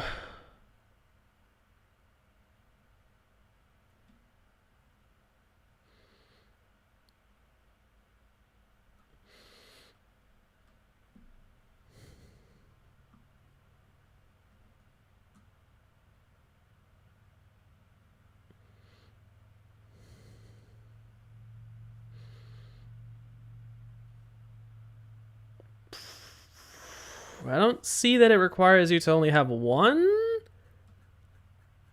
Well, the thing is recipe name.json, so I guess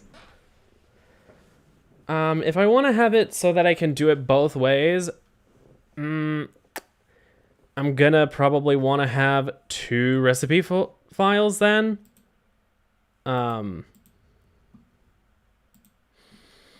I literally just copy this and make it 2 1 1 2.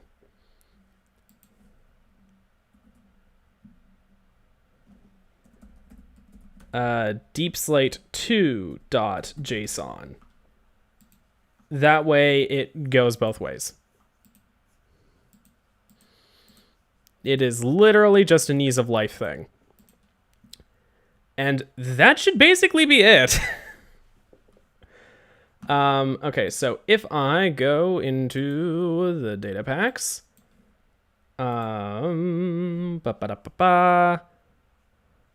add to archive, not a RAR, but a zip. Okay, and there's that. And I'll just paste it that. Don't bother updating Notepad++, please. All right. So, single player, Foxberd, edit. Open world folder. Datapacks. Here we go. And I can copy the deep craft, paste it in. Minimize, close that, cancel. Go in, and now we can continue. The best dragon. What do you have against me? Nothing. They were just distracting. Bombardier beetle, which fires boiling hot liquid from its butt to burn its enemies. Not Jeez. exactly fire breathing. So let's just move on to the issue of limbs. Most Western depictions of dragons, like on the Welsh flag, have 4 legs and 2 wings for a total of 6 limbs. But all bony creatures on land or in the air evolved from a 4-limbed fish whose body is the blueprint for every other bony creature, including a hypothetical dragon, clearly a bony creature. This would make it very I'm unlikely for a 6-limbed bored. dragon Sorry. to have evolved on Earth. That's why some fantasy writers, filmmakers, and game designers have used real bats, birds, and pterosaurs as models for their 4-limbed dragons. So we're placing all these 6-limbed dragons in the bottom tier. Enable. The Smaug from the theatrical release of the first Hobbit film. The Smaug from File the second film / gets to move on, since the filmmakers removed his front legs. Nope, it not because is they particularly cared about deepcraft.zip. Earth's evolutionary history, but because they thought it would make for a more expressive performance. A wingless 4-legged dragon would be accurate too, but without magical flight like in Eastern depictions of dragons, that's basically just a lizard. So let's talk about wings. Animals need them in order to fly, which means they need big chest muscles to flap their wings, which means they need a tall ridge on their specially modified Enable. sternums called a keel for the muscles to attach to. A dragon without a keel couldn't have the muscles needed to power fast enough flight to keep its massive body in the air. That means it's the end of the line for these smooth-chested beauties. But a keel alone is not enough to fly. Any creature that wants to fly also needs the right combination of weight, wing size, and flight speed. The more a creature weighs, the bigger its wings need to be, or the faster it needs to fly to generate the necessary lift to keep it afloat. For example, penguins, which do have a keel, could Oh wait, hold on. It says there are 8 datapacks enabled. Oh, it's enabled. have to go nearly as fast as a commercial airliner and deal with ludicrous forces on their wings. The Quetzalcoatlus pterosaur, thought to be the largest flying animal to Wait, have hold ever on. existed, Slash which kept its 250 kilograms recipe aloft give at 80 km/h speed. at P painstakingly calculated the star. weights and wing sizes of all our remaining No new dragons recipes were and learned. found they all had wings too small for their weight, meaning they'd need to fly at ridiculously fast speeds in order to sustain flight, and the forces involved would destroy any flesh and bone-based wings. Wait, so nobody wins? Well, among our remaining candidates, the most realistic has to be the one with the biggest wings in relation to their weight. And the winner is the Hungarian Horntail from Harry Potter and the Goblet of Fire. It has 4 limbs, a keel to hold its muscles, and the biggest wings in relation to its weight. Now, whether or not you could ride it, we could get into that, but we don't want this video to drag on. Did I just hear a clawsome pun? Hey Matt, what brings you over to Minute Earth from the extra credits side of the internet? Well, Julian, you got me thinking. If the existence of these fantastical beasts are scientifically improbable at best, then how did a ton of cultures around the world each come up with dragon myths before ever having contact with one another? Good question. Say, you wouldn't happen to, well, I don't know, have any idea where one could find a YouTube video discussing that should very work. topic, would you? You know, I just might. If you're fired up about dragons like I am, then come fly by the Extra Mythology Campfire, where we'll talk about dragon myths from various cultures, human psychology, dinosaurs, and even the politics of dragons. Political dragons, huh? Hope they can let Bagons be Bagons. Did we just become best friends?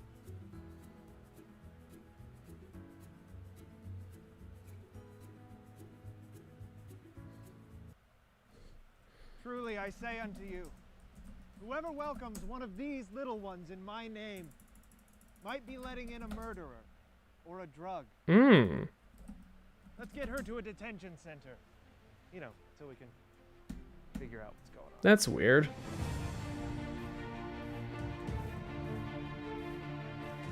I was hungry, and you gave me something to eat. I was thirsty, and you gave me something to drink. And behold, now I'm all lazy and entitled. You shouldn't have done that. Do unto others as you suspect they might want to do unto you. What is a man profited if he gain the whole world but lose his soul? A lot. He has profited a lot. One soul for the whole world, that is an amazing deal. Why do you look at the speck of Jeez. dust in your brother's eye, but ignore the plank in your own? Because of her emails. Yes. If a man strikes you on the right cheek, turn to him and shoot him. That is the law. If you want to be perfect, go.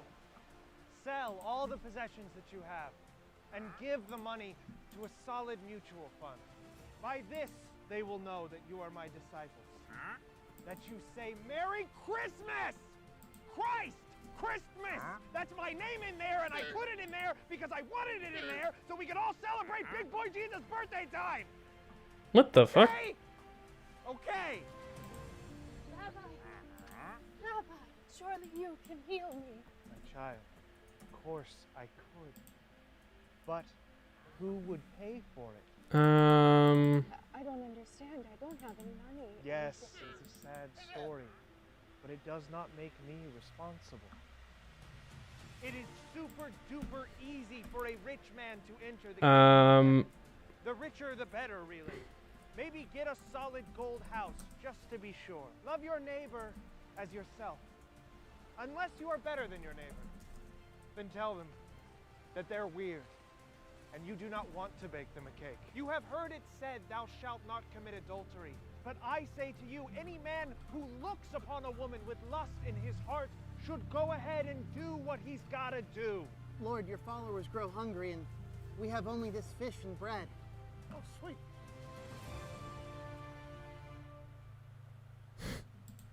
Alright, fucking Minecraft Wiki, give me help.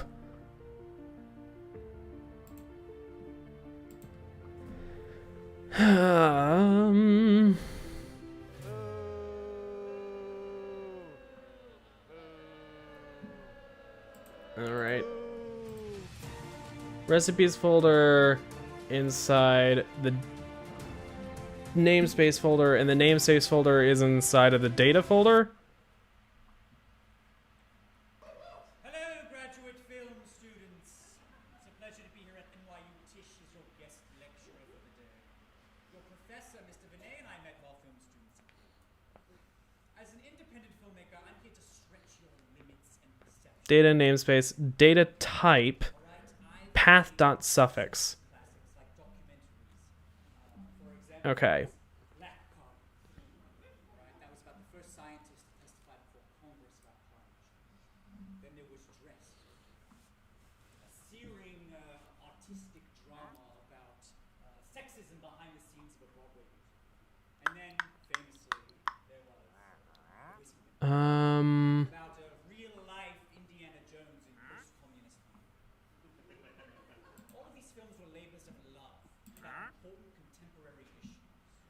But I cannot in good faith suggest you follow them. Alright? Whiskey Bandit took the top prize at the Berlin Film Festival. Do you know how many people saw it globally? 8,000.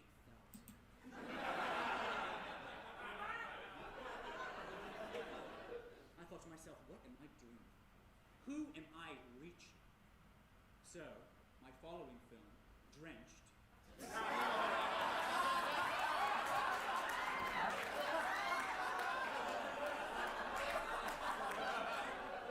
is a gay pornography about well-hung daddies fucking good. Even around lakes and rivers. It's sexy, sensual, and unmistakably a commentary on the global water crisis. It has been streamed 9.5 million times. Why is this not working? That's what I'm wondering. Thumbs in on porn. You see, by making pornography, I'm able to bring my immense artistic talents to a medium people actually watch. My second film, Clumsy Humps.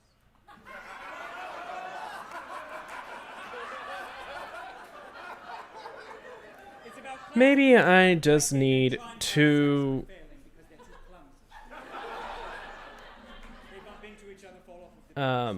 maybe I just need a shapeless thing?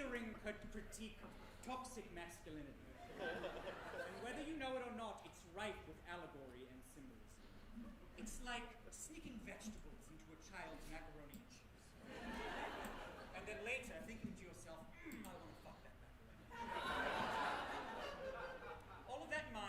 You do not need to have 3 characters in each string, but each string should contain the same amount of characters.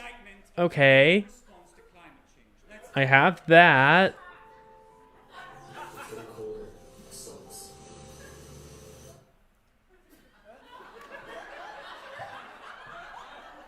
Spent about 6 months on the script. We went out for a little bit. We went to the lake, skipped some rocks, hung out, lay out in the sun. It was super hot. Now, savvy film buffs in the audience will recognize the homage I am making with this shot. We'll do a little side-by-side for you, okay?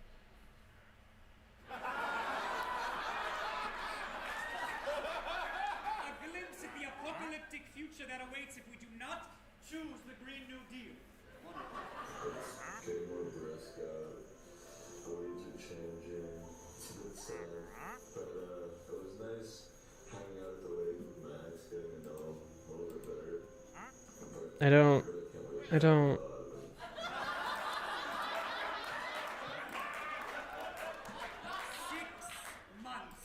This fucking. Now, fun fact, we actually shot this at Patty LaPome's lake house in South Carolina. She's a dear friend of mine. Most days, Patty would be watching from her screened-in patio with a lit fag on her lips and a cigarette in her hand.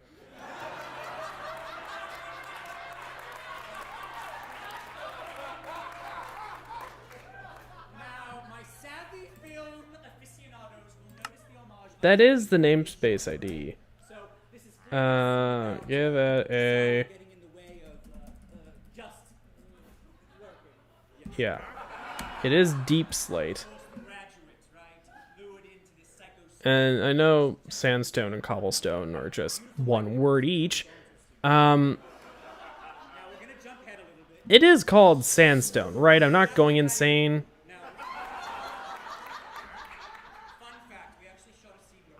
Yeah.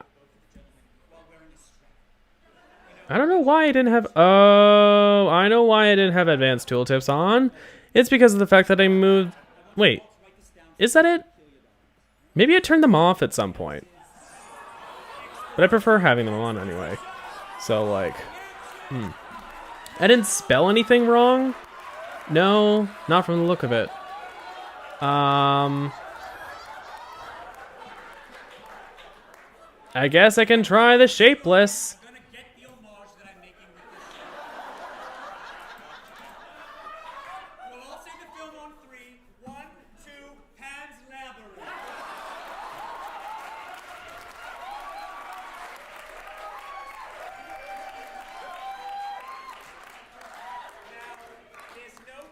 Now, does the pack format need to be in quotes or no? Because every other number is in quotes.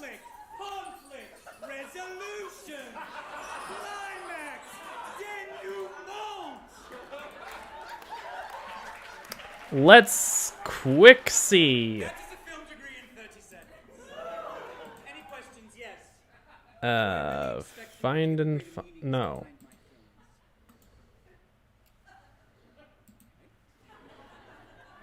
Explore here. All right. Add to archive as a zip. Deep craft. Save and quit to title. Deep craft Datapacks. Move to Datapacks. Replace the file in the destination. Let's see if this works. Pleasure and pain, death and life, yin and yang. When you've cleaned yourself up, and securities destroyed. Be very careful not to forget quotation marks, colons, and curly or square brackets. Make sure to write trailing commas. Or not to write trailing commas. Missing one of these can lead to your pack not working correctly. Yeah. Keep your eyes peeled for my next film, Clumsy Hunks 2. Oh no, the ball!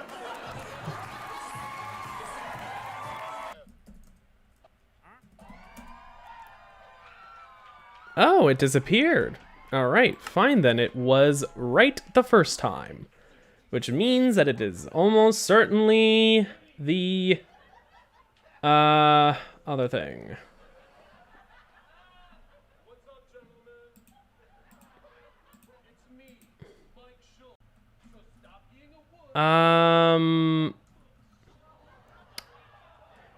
Testing your pack, troubleshooting. If you don't see your pack, that's fine. Remember that for each blah blah blah. If you don't see your pack, make sure it's in the right folder. Namespaces and stuff.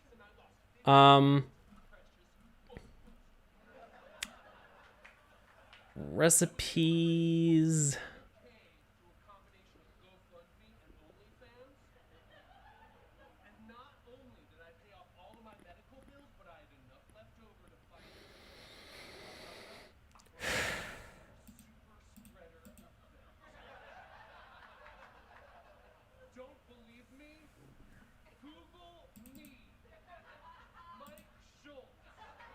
I actually didn't leave any trailing commas on this.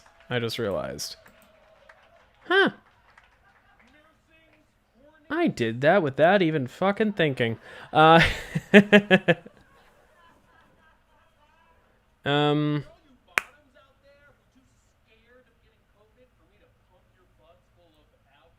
we need to have them as characters other than numbers? Maybe? In that case, I will have these replace with characters.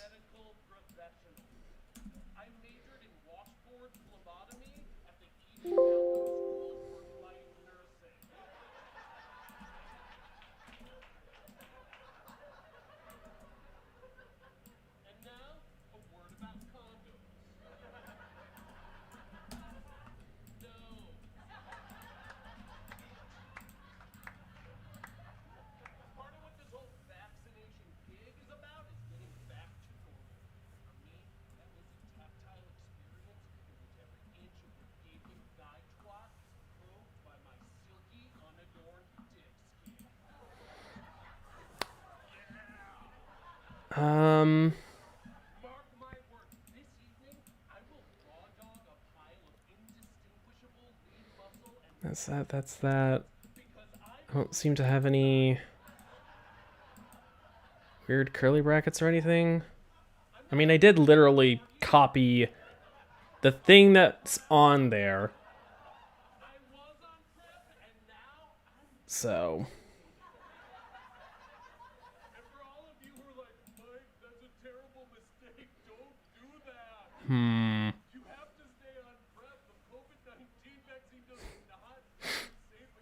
Pattern is a list, contains a maximum of 3 strings.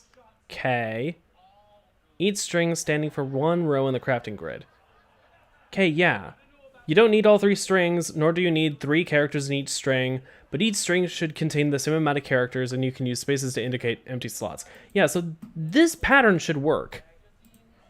Maybe the fact that it was numbers before was the problem.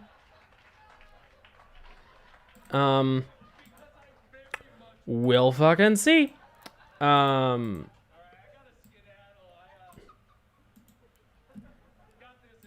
to archive. Deepcraft.zip.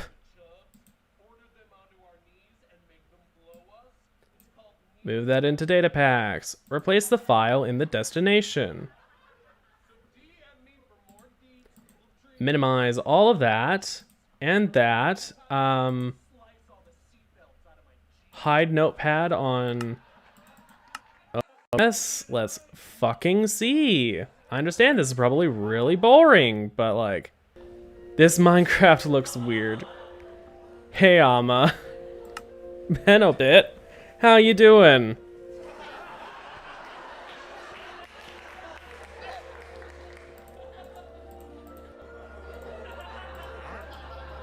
No, why is it not working? What?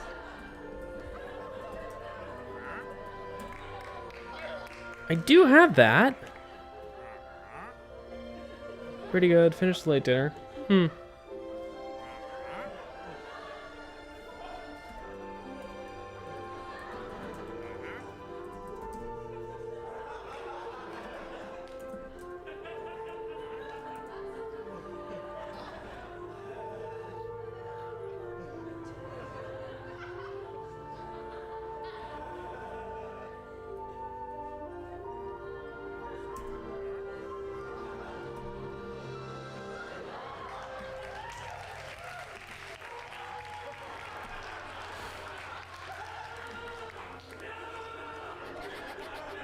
What were you trying to do?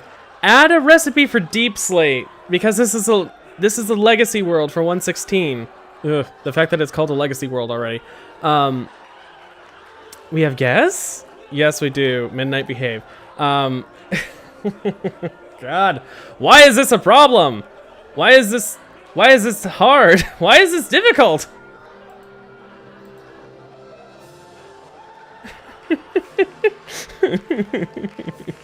Oh, the reverse mermaid.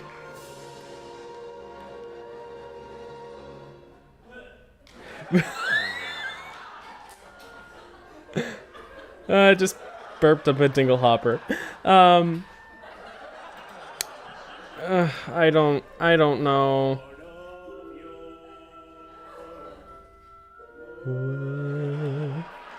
All right. Once I figure out what's going on with that, I won't. I always behave.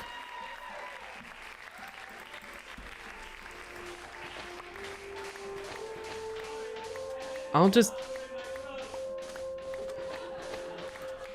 Yep.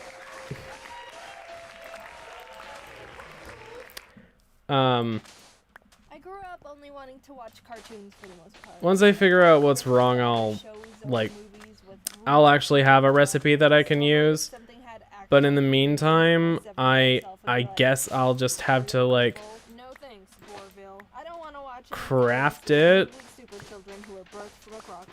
Or not craft it, but like throw away the items.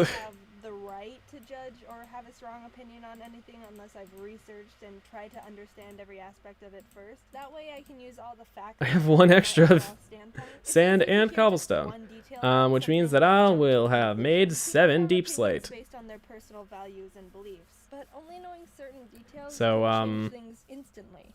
where does one throw away excess items that are meant to be destroyed? Well, I guess I have lava that I can throw it into. If I'm doing the crafting as an exchange. It's supposed to be a recipe that's working, but it's not working. Whoa, really? Judy needs to put the dog down. It's a hazard to everyone around it, attacking kids and crap. I can't believe she'd be okay with owning a rabid dog. She probably didn't take care of it. Judy's a horrible dog owner. Okay. Untamed dogs are a safety problem for sure, especially around children. But you didn't realize the dog only attacked Ron's child because they were teasing the dog with an ice cream cone and the dog just jumped up onto him wanting a taste.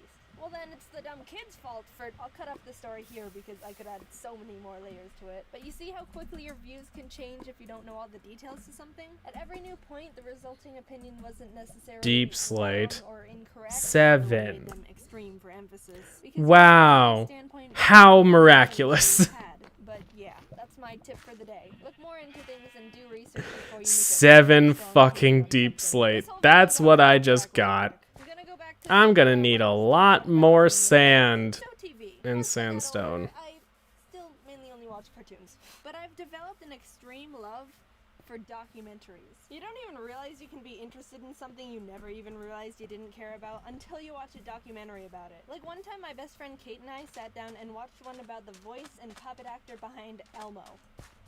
It was mesmerizing. Totally random. You'd never even think about wanting to learn about something like that, unless it's like 4 a.m. and you're in that weird fever dream phase. I think it's funny when documentaries go all cinematic with their shots. Like when the main guy's walking, looking off into the distance, on a journey, one man versus the world. People never understand him. It's not a phase. He'll show them all. Because I can only imagine how awkward it is to set up those shots. First, the cameraman has to walk like a quarter-mile away while the main guy just waits there, or vice versa. Next, he has to signal he's ready for the guy to start walking. Maybe through cell phone, maybe walkie-talkie. I think it's more funny to imagine he just screams at the top of his lungs and freaks out the civilians around him. Then the guy starts walking, looking at the scenery around him, acting like he isn't being filmed from 1,300 feet away for his documentary that's gonna change the world. By the way, I don't know how anyone can walk normally when they tell themselves to. Once you tell yourself, do something normally, you pretty much just increase your chances of screwing it up by 90%. One time I was walking across the bottom of some bleachers and I told myself, there's a lot of people I'm in plain view of right now. Don't make a scene. Just walk normally. They aren't paying attention to you. You're just some random person. And I tripped over a trash can. Anyway, there's probably other more efficient ways to get the shots. I'm not some documentary camera director, but it's still less inspirational and more amusing when you think about taking away the music and voice voiceovers to imagine what it was really like to just get the base footage. Same with reality TV shows. Kate's older sister was accepted onto a singing show once. I don't want to get into possible legal trouble by saying which one because they had to sign contracts and stuff. But she said that when they were filming their parents to portray the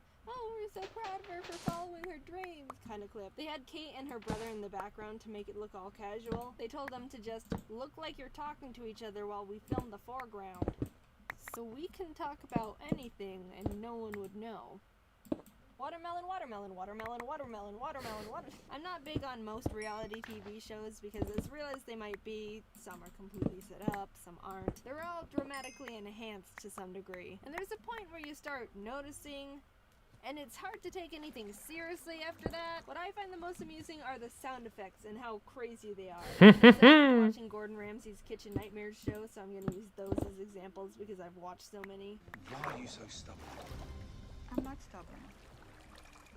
It's like no one's striving to be better. You tell me how you feel about the frozen food. I hate it. Huh? Made yesterday? It was actually made 3 weeks ago. Looks good. That was quick. Good. Thank you, my darling. Enjoy. Thank you. Jesus.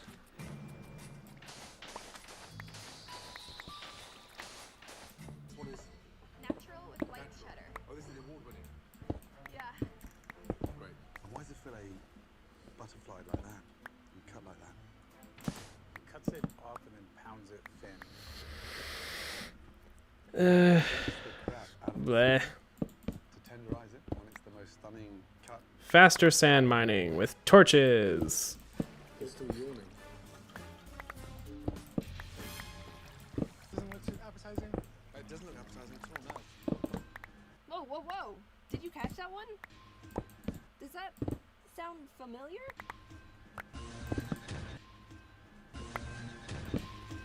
Kitchen Nightmares uses the same sound effect of some kid butchering the recorder as the pigeon documentary I talked about in my thesaurus video. Is there some, like, YouTube music library, but for documentaries we don't know about? Hey, Greg, what's the sound effect you used 43 minutes 8 seconds into your Rubber Ducks documentary? Oh, it's Maracas_05.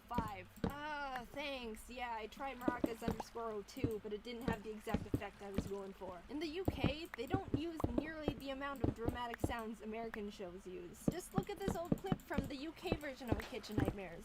Does it make you feel better shouting in front of the blue I'm not shouting in front of anybody. Is that you have to show off? I'm...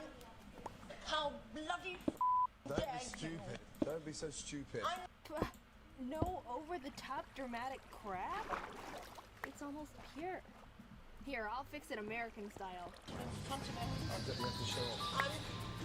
How bloody Don't be stupid. Don't be so stupid. Putting everything aside here, I freaking really love all of Gordon Ramsay's shows. I have a problem. I've watched, like, all of the Kitchen Nightmares. I love MasterChef. I love Hell's Kitchen. Alright, I have a love Hotel Hell, even bunch though of I've only seen stuff it one now. time. I haven't watched Gordon Behind Bars yet, but I still love it. I've never had the answer to this before, but if someone came up and asked me, who's your favorite celebrity? I think I'd have to say Gordon Ramsay. Ironic, considering he's a chef and I don't eat the standard American diet. But he's a really great person from what I've gathered. Someone might think, oh, he's just a big jerk who yells at people. No, you've got to look deeper than that. Where is your character analysis? He's a genuinely great guy who's passionate and takes pride in what he does. He's not cocky or arrogant. He's always willing to learn more, and how this turned into me talking about how great Gordon Ramsay is. Gordon, you're welcome for sticking up for you. Even though you can obviously handle it yourself. Anyway, I've gotten off track enough in this video. If you're ever bored, I recommend just binging the whole Kitchen Nightmares YouTube channel. They've got like one of the funniest comment section communities on the entire YouTube platform. Shout out to Kitchen Nightmares and Gordon Ramsay. If you ever see this, I love all your stuff and you're considered my favorite celebrity, I guess, now. I don't know. You know, I've never given shout outs or anything like this before, and it's a bit funny the first one I'm doing out of all the people is to Kitchen Nightmares and Gordon Ramsay. How about, yeah, let's end the video with a shout out from the comment section. Yeah, let's see. This person said to give a shout out to me. Alright, big ol' shout out to me, everyone. Okay, no more shout outs, so don't ask me. Bye. Just because I know there's gonna be some people out there who are gonna be like, Jaden, you said you don't like reality shows because they can be staged or exaggerated, but then you say you like all these Gordon Ramsay shows. What the heck? Yeah, I normally am not a fan of reality shows, but I like these ones, okay? I can accept the fact that may or may not be dramatically enhanced and still enjoy it. So, also, by the way, since you're here, my buddy Ryder, or Foot of a Ferret, made a brief history of me, so you should check that out. He's a cool dude. Sorry if this sounds weird. So it would be hashtag 48. Now, and I'm in excruciating pain and can barely move my 48 more. Hooray. How tiny an amount. All that work for 48 deep slate. Teeth are jerks. Why can't they just cooperate with the rest of your body? Like, my arm never decides, hey, we're gonna grow another YouTube, why are you complaining about not receiving enough video to maintain smooth streaming? Stop bringing down the team. Also, see you at VidCon Europe.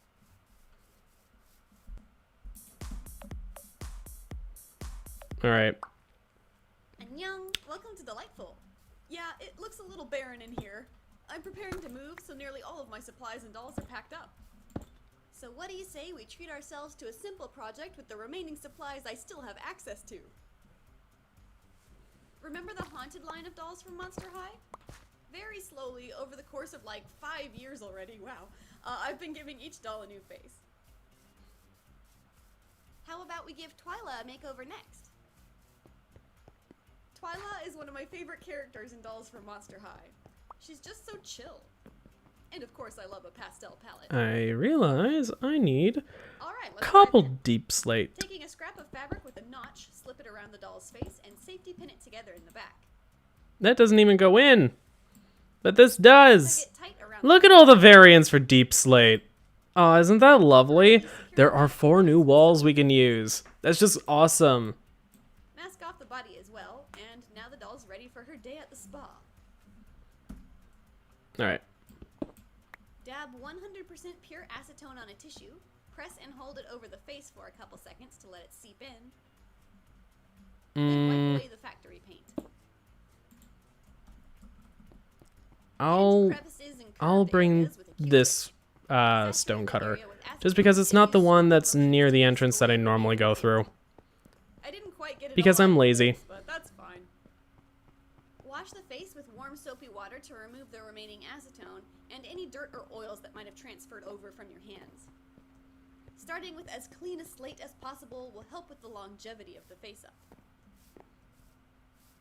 Time for Mr. Super Clear. Wear a filtration mask for safety and take it all outside to spray. I like to Not give that the that matters. face of sealant, waiting a couple minutes in between Just applications. close your doors.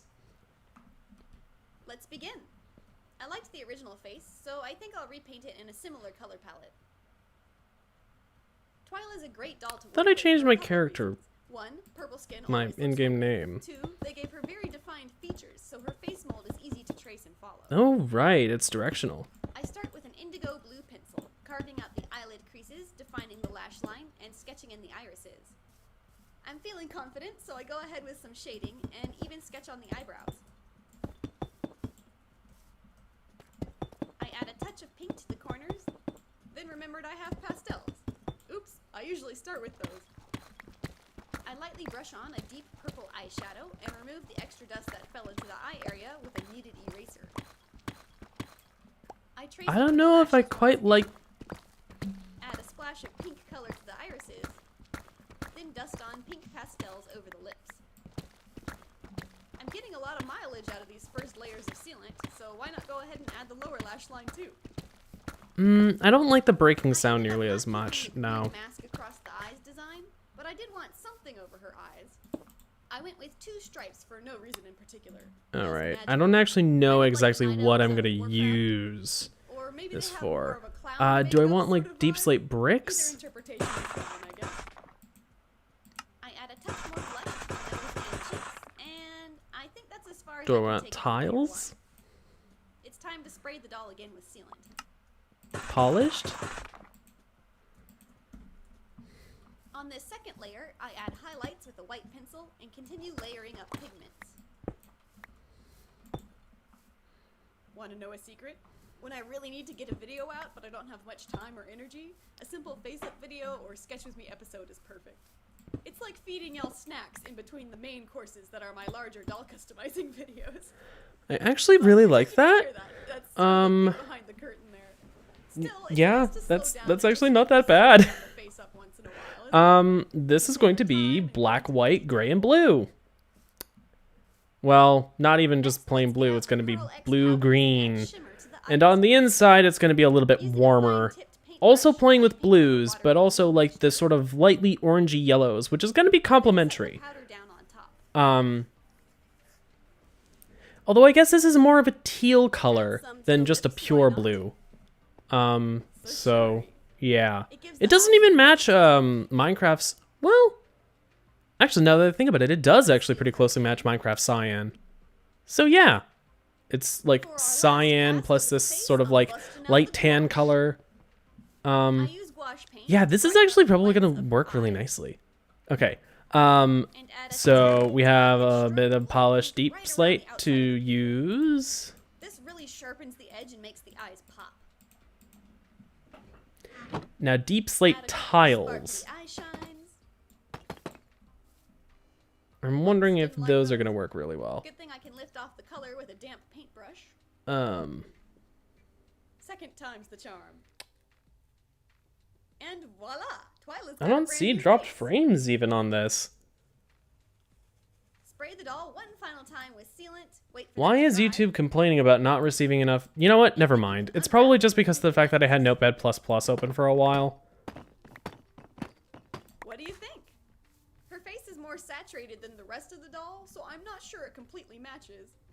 To be honest, I remember her outfit having more color. Oh well, let's call her finished.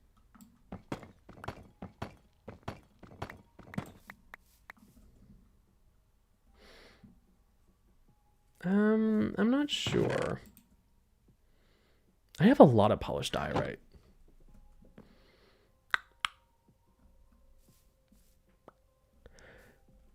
Yeah, I mean, the main problem is just like what We did Rochelle, Kiyomi, and now Twyla.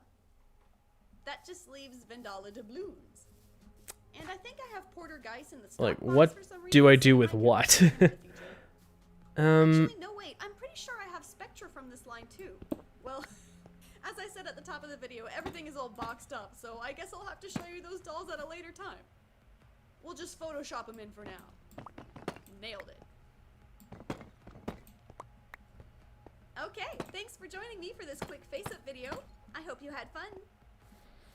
I'll catch you next time. Do I prefer that more as sort of like a boundary block?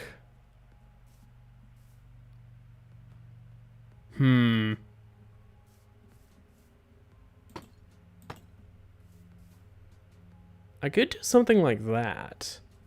What would be the other block that it would be going with? More stone brick?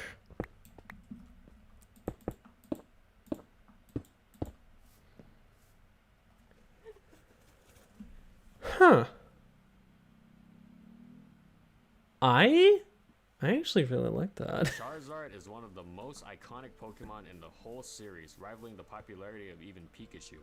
In both the Origin and main series animes, Charizard is seen as the ace of Red and Ash's teams, until Greninja showed up, but we don't talk about that. But in competitive play, where Pokemon teams are optimized for victory, did Charizard actually suck as bad as competitive players say? Let's find out. Welcome to Competitive Pokemon History, where we go over a Pokemon's journey through the metagame over the years.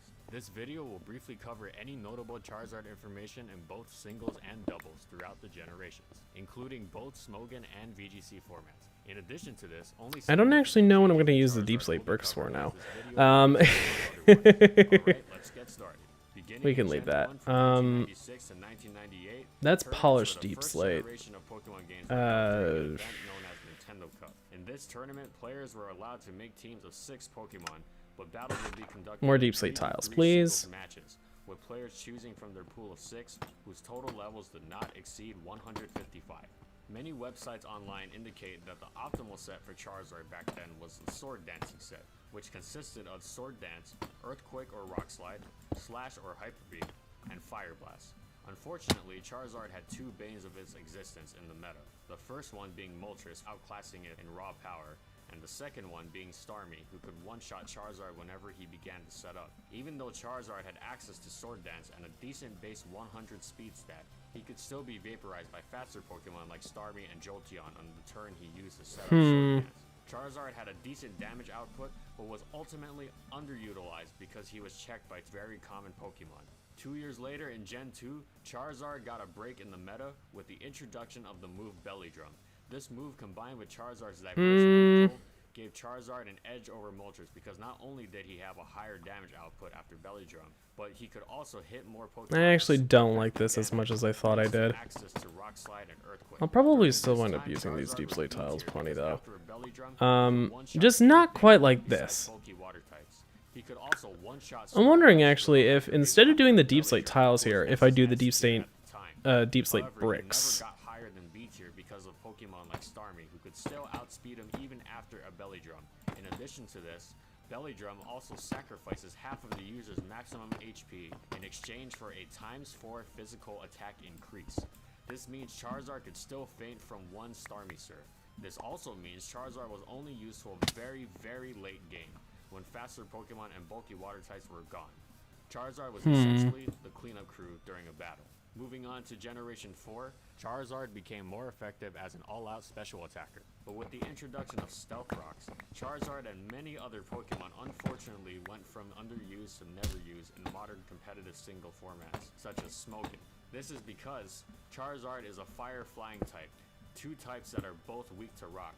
Upon entry, Charizard loses 50% of his health when Stealth Rocks are up, making Belly Drum useless, since Belly Drum also sacrifices 50% of its maximum health.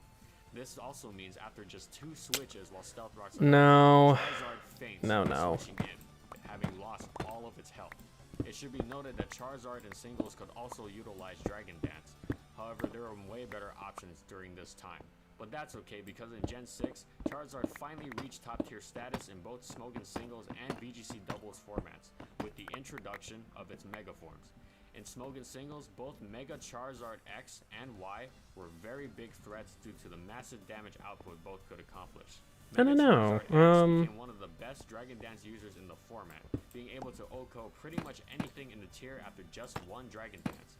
This is because not only does Charizard X have a massive attack base stat upon Mega Evolving, but it also has the Tough Claws ability. Maybe in terms of like window framing, I could use this. Increase in damage. In Gen 6 VGC up until VGC 2016, Charizard Y shined in particular because of his access to a stab sun-boosted Heat Wave. Heat Wave in doubles hits both of your opponents simultaneously, and thanks to Charizard's massive special attack stat, not a lot of Pokemon, even the top tier ones, could survive a Heat Wave. And just like in singles, Charizard Y could vaporize water-type Pokemon with access to Solar Beam, being able to threaten common VGC Pokemon such as Tyranitar and Rotom, so long as he can set up the drought safely. But both Mega Charizards are not without their weaknesses. Both keep Charizard's base 100 speed stat, yeah. which means it could still be I think this could work. top-tier threats in both formats. Though counter-defensive options depend on the Mega, both Mega Forms can be walled by a few set of bulky Pokemon. Finally, both Mega Forms, especially Charizard Y, do not like being hit by rocks.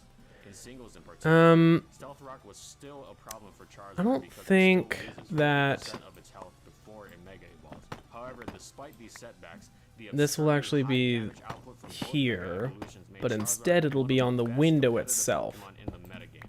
It only took 6 generations, but it's cool to see Charizard is finally as powerful in the games as he's depicted in the anime. So did Charizard actually suck? Well, he did get bought by Stealth Rocks for 2 generations, but the other 4 he was decent, and one of those he was even top tier. So I'm gonna say, alright, not really. He was pretty decent for at least 4 out of 6 generations. And hopefully he'll be good in the 7th generation too. I actually quite like the deep slate tiles, the way they for this. Now I'm wondering if I want to do between generations of competitive battling. If you like the video, be sure to give a like and subscribe to my deep channel slate bricks framing the sides of the outcropping. Cover in the next video in the comment section below. Or just tell me what you love about Charizard, because I know a lot of Pokemon fans love Charizard. And I'll catch you all later. See ya. That could be interesting. Venusaur is, I think that'll be good. Yeah. Definitely gonna need way more deep slate. I mean, I figured as much.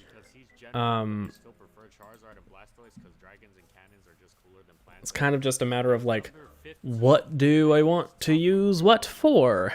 And Okay, you know, forget about all that. That doesn't matter. Popularity aside, Venusaur was still a great Pokemon, or was it? Let's find out. Looking at Venusaur's stats like Charizard and Blastoise, it's pretty well. I think I might do Windows 4 tall. Hit a lot of the top threats with Razor Leaf, such as Starmie, Slowbro, and Tauros. Razor Leaf was a preferred grass move over something like Solar Beam because it had a high critical hit ratio and it didn't take 2 turns to charge. And for those of you that don't know, anything in Gen 1 that says high critical hit ratio basically means critical hit all the time because critical hits were based off of speed in Gen 1. No. I'm looking at you, Persian. Razor Leaf combined with Sword Dance boosted body slams and sleep powder made Venusaur a pretty sizable threat in the metagame. However, the first known early competitive format in Gen 1 was Nintendo Cup. If you guys want to know the Nintendo Cup rules, I explained it in my Charizard video. But basically, during this metagame, the move Blizzard was used a lot. Blizzard had an active Do I want to use Polished Deep Slate Stairs here? Or do I... Articuno were very popular at this time. Venusaur being a grass type made it extremely weak to these Pokemon. Venusaur could also get walled Want to use like by Zapdos and Exeggutor. Deep Slate Speaking Brick of Stairs. Venusaur was always in contention with Exeggutor for who was the better sleep powder user. However, Exeggutor has higher special as well as being a psychic type, and well, we all know about psychic types in Gen 1, right? So Venusaur had mild This only provides 4. Ah, right, the more stairs data pack hasn't, I haven't updated that. Oops. Though the most used sets don't seem like a big change, take note that Leech Seed was buffed in Gen 2. It no longer stacks with Toxic like in Gen 1. However, on its own, it drains an 1/8 of the opponent's HP rather than just 16. Unfortunately, our good friend Exeggutor stole Venusaur's limelight yet again. Exeggutor just dealt a lot more damage than Venusaur. However, at least in this gen, Venusaur had a lot of usage as an alternative sleep powder user to Exeggutor. This is because Venusaur had a better matchup against Cloyster and Machamp, which were both popular Pokemon during this time, having the ability to put them to sleep first because of its speed. In addition to this, Venusaur could actually fight Skarmory in a stall war as it was immune to Toxic, a move commonly used by other stall walls and especially used by Skarmory. Unfortunately, due to its lack of I think I know what I'm gonna do with these. Oh, that's obviously the wrong thing. Deep Slate Tile Stairs.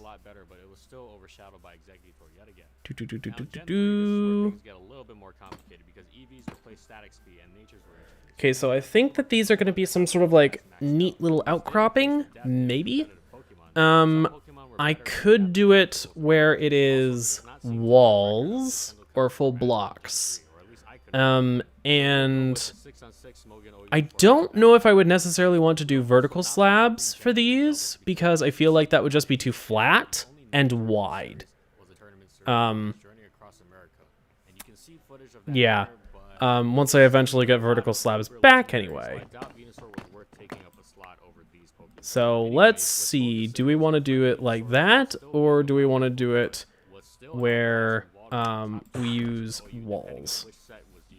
Venusaur could either be a wall, a physical attacker, or a special attacker. Although it could wall out threats such as Raichu and Swampert and take out threats such as Skarmory as a special attacker, common top threats such as Celebi, Blissey, Gyarados, Salamence, and Metagross are all immune to most of Venusaur's attacks or could KO it with ease with super effective attacks. Celebi especially because Celebi was a top tier threat that was and could begin setting up in Venusaur's face with substitutes and calm minds before blasting it with a psychic. One would have to take out all of these top threats depending on both of these are kind of a look, to be honest. Alright, moving on to Gen 4. Venusaur, though placed in the underused tier, became most commonly used as a bulky sweeper and as an alternative to Roserade, Shaman, and Celebi. In this generation, it finally got the power it lacked in the previous gens with moves such as Grass Knot and Leaf Storm. Since entry hazards were a lot more popular Now I guess here's a question. Do I want to have the windows be inside of this or inside of the stone brick part? That's a good question. Let's go grab some glass panes. An additional question, now that I think about it, would be, do I want to have like stained glass? I could just do normal glass panes. VGC, Venusaur was not seen in high-level play due to being weak to most of Could the just top do tier that. threats, such as Curselia and Not sure if I want to. Moving on to Gen 5, Venusaur got a nice boost in competitive play with the addition of its hidden ability Chlorophyll, making it a great addition to Sun teams and singles. Now that I think about it, don't think I have glass in here. It is actually in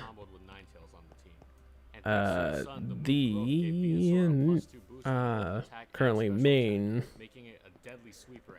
It's in the starter house. It's in the starter house. The starter shack. In addition to this, flying types such as Tornadus and Togekiss also pose huge threats to Venusaur. Yeah, what little glass there is here. I don't think I want to do colored glass. That just sort of like. Venusaur's usage certainly increased in both Smogon singles and VGC. In singles, thanks to the introduction of Mega Venusaur. Yeah, I think that normal glass panes is going to be fine. Very popular tank, as well as part of several Gen 6 cores for singles. Not only did its bulk increase, its Mega form gave it the ability Thick Fat, which eliminated fire and ice as a super effective weakness. It's a good thing Pokemon like Talonflame were commonplace because trying to out-sustain Mega Venusaur is a nightmare. Moving on to VGC, Mega Venusaur was also a popular pick in VGC as a bulky leash eater. A bold Mega Venusaur was even able to Talonflame or a Psychic from Mega Gardevoir.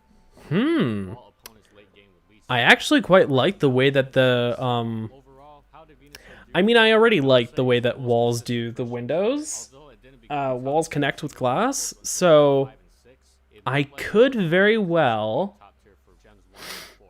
wind up doing it with walls instead of the full block.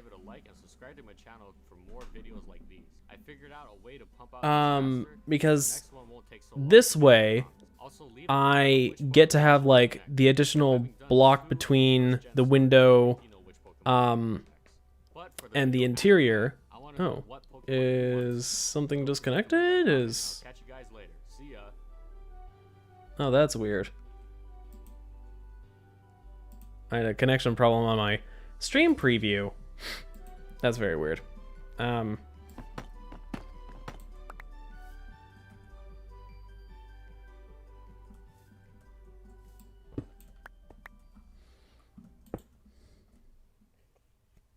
This video was sponsored by my own line of anime to D&D homebrew packs. Hey, it's sequel month, and you know what that means? Simply put, I'm taking a lot of my most popular videos and adding a lot more flavor to them. Last week was my retake on cooking chickens with fireballs, and It's about to be on Discord. Alright, I will. Part 2. If you somehow haven't already, which I highly doubt, you should go watch the first video and then come back to this one, but it's not required. Anyway, to properly end this series, let's go off with a bang. Hope you'll enjoy. Dragonborn. You heard the word dragon in the name and were immediately hooked to this race. When you found out they couldn't fly, let's just say you were a little more than heartbroken. Dwarf. You can actually remember most of the cool features that dwarves get. Plus, you like doing funny voices for dwarf characters. It's just too hilarious. Elf. You had no real friends until you were an adult. You also either hate high elves or love them. There is no middle ground here. Gnome. You love the +2 intelligence that this race gets a little too much. Fireball is your most frequently learned spell, and everyone at the table thinks you're a little annoying. Half-elf. Odds are that your elven parent hates you, and your human parent loves and wants to protect you. Every time a charm spell fails to work, you can't help but be grateful for your elven blood. Halfling. You watched The Hobbit, and now you're here. As a veteran player, you know all too well why you keep making halfling characters. You can't live without that lucky feature, can ya? Half-orc. You know just how brutal the early levels of D&D can be, and love half-orcs for their ability to never die. Survey says you also love the barbarian class. Human. You heard the joke calling humans normies way too often, but you're the one laughing at everyone else. You know the unlimited potential that humans possess. Do I want to use cobble deep slate, deep slate tiles, deep slate brick? You love playing seductively charming characters. Also, this is your favorite flag, Leonin. You were a Chad in high school and enjoy scaring off wimpy goblins with your roar. You also don't have a Reddit account. Satyr. You've been waiting for more races that would synergize well with bards, and now you have it. The extra 5 feet of walking speed has somehow saved you multiple times. Aarakocra. You actually know how to pronounce the name of this race. Whenever you're in a house, cramped dungeon, or anywhere with a low roof, you feel crippled. Genasi. You play D&D more for the fun and flavor of the game, and enjoy everything it has to offer, regardless on if it's meta or not. Because of that, your characters tend to actually be interesting. Goliath. You like imagining your character's rock-hard abs, shriveling arrowheads, and bending swords backwards. You also like being the tallest player in the party. Aasimar. You tend to play the support characters in RPGs. Depending on the sub-race, you either get annoyed at selfish people or generous people really easily. Bugbear. You enjoy the pure wackiness of some races, like imagining a furry buff monster rushing out of the forest just to break someone's kneecaps. The absurd length of their limbs is also pretty funny. Fearbolg. You have multiple pets, a garden filled with thriving plants, and are vegan. People who disrespect nature will find themselves on your hit list. Goblin. You've wanted to punch someone in the groin so hard that they immediately die. It's just so hilariously morbid. You're also a min-maxer who chose the race just so they didn't have to put a level in Rogue. Hobgoblin. You're often the leader of projects and events, sleep real and like to show a fast. good example when around your coworkers. Nobody wants to admit it, but they always appreciate you when you're around. Kenku.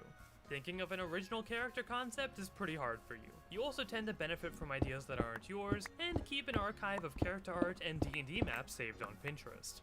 Kobold. You tend to draw art of your D&D characters, enjoy bright, vibrant colors, and like acting both helpless and murderous at the same time. It's also been a while since you've gone outside. Lizard folk. You've always wondered what human flesh tastes like, and enjoy listening to your DM attempt to describe it. It's not just humans though. Your character's gonna taste every type of meat on the planet before this campaign ends. Orc. You hate it when enemies are too far away to hit. Running straight through enemy lines is the only way to fight. Tabaxi. You've realized just how useful climbing can be, and are glad that nobody else has caught on to how much better it is over flight. You always laugh when DMs ban races with wings, but don't lay a finger on your claws. You also have an unhealthy sleep schedule. Triton. You're a bit too happy to hear that Tritons finally have dark vision. You love Deep pretending slate to be tile Aquaman, and the slab incredible or air deep and slate water brick spells you get slab? definitely helps with that. Yuan-Ti Pureblood. Why is it that all the scariest D&D races are always the hottest? You like playing with people's emotions and only smile when you're trying to hide the pain. Turtle. No clue why, but you seem to have an unhealthy fascination with monkeys. You also live by the motto, there are no accidents. Changeling. You can't travel to a destination farther than an hour. That one is very funny, and I feel called out. Clothing and makeup. You'd also rather look like I say that as having not even fully finished the one proto build that I started for a turtle. Were always super cool to you, but you didn't want to lose control over your character during every full moon. Warforged. Every day you wonder if today is going to be your last. You also have way too much free time. Gith. You're glad that the latest D&D video game had a lot of Gith representation. Maybe now DMs will finally give them the respect they deserve. Centaur. You're trying to maximize your walking speed and finally found the most consistent race for it. You've also been injured by a horse in real life and now want to trample everything you see in a fantasy world. Loxodon. You enjoy tea, speaking in a soft, low tone, and appreciate the small pleasures in life that each day brings. You might also like to crochet, read books, or make clay pottery. Minotaur. You play a lot of sports games and managed to win a few just because your opponents were too scared to get close. You also tend to hurt yourself and not even realize until hours later. Simic Hybrid. You heard that low-level D&D monsters give experience points and are secretly hoping to get your party on a fishing boat to start farming some crabs. Vidalkin. You're a pretty talented artist who's watching this video at 3 AM. Verdon. You thought The Office was a funny television show and wanted to recreate some of the wacky antics into D&D. Ooh. Ooh, okay, I like that shape. I like that shape. There we go. That's the bit of detail that I was looking for. Grung. You're secretly hoping that a DM finally lets you play this race so you can bask in all the incredible poison-based abilities it gets. Now, that sums up all the current D&D races, so now let's do some popular homebrew ones. Fairy. You've always wondered what a more useful version of Navi from The Legend of Zelda would be like. You're also still trying to imagine what getting hit by a sword feels like as an 8-inch tall creature. Undead. You wanted to play a race that could perfectly represent yourself in the game. That, or you're one of those dapper-looking undead, and just like them for the goth aesthetic. Kimono Mimi. You liked all the abilities from the Tabaxi, but didn't want to be completely covered in fur. Animal ears and tails are cute, and you can't deny that. Dragon. You wanted more dragon in your Dragonborns. Your dungeon masters also have a lot of patience to go through the homebrew you send them. Succubus. You're so tired of devils manipulating your characters all the time that you decided to just do it yourself. It was also concerningly easy to find good character art online. Slime. So there's this one anime that not a whole lot of people know about, but you know the main character? Yeah, they're pretty cool. You also hated all those YouTube videos with kids playing with slime, but ironically do the same thing in D&D. Werewolf. You thought the shifter was cool, but needed more edges to your dark and brooding character design. Your party is also struggling to understand why they keep your character around. Arachnes. You wanted to be the living embodiment of Spider-Man. Some races can climb walls, well you can climb ceilings. Oni.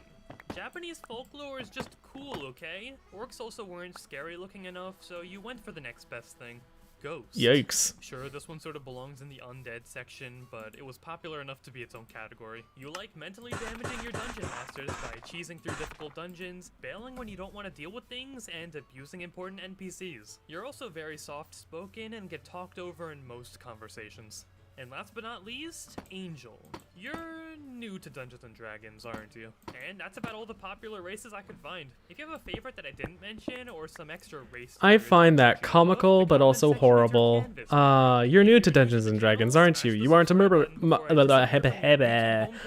hobo yet, aren't you? And if you'd like to play as some of the homebrew races I mentioned, definitely check out my anime into D&D packs. Every month comes new content for the game, like races, monsters, items, and more. Let's the lowest tier gets you access to nearly an entire year's worth of materials. So if you're looking to spice up your next D&D character, check out the link down below. And with that said, I'll see you all in the next video.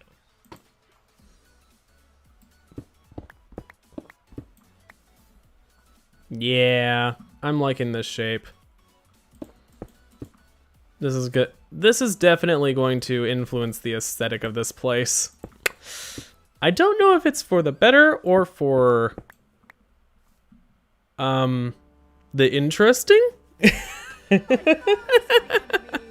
with greatest pride and deepest pleasure that I welcome you here tonight. Excuse me. So now I invite you to please relax, put the swords away, as Danaray Nelos proudly presents your demise. Meet my friends, my new friends, they all come alive and bend to my whims and to my wishes, which of course will mean your end. Such a spell, who can tell, whether spears or cannon shells, they all start to bounce and bubble, floating upward, you're in trouble. They can fly into the sky, hope that one will catch your eye, and I mean that in the most literal way. Best and damnedest, but you'll have to get past my new friends. I don't know if I want to have it be stone bricks behind there, though. You'll be dead, very dead. My new friends will have your head. You'll be skewered, shish kebabbed, and then your ribs cracked with a pop. Are you scared? Well, that's fair. I can see how you despair when the weapons that you put down start to rise up against you now. And they slam and they ram with my favorite haunted pan, and they'll fuck you up on the fact you can bear. So go enjoy your life, but now you'll say goodbye to my new friends as they lend me a figurative hand. They're my friends, it's your end. I don't know. Stone bricks? Stone?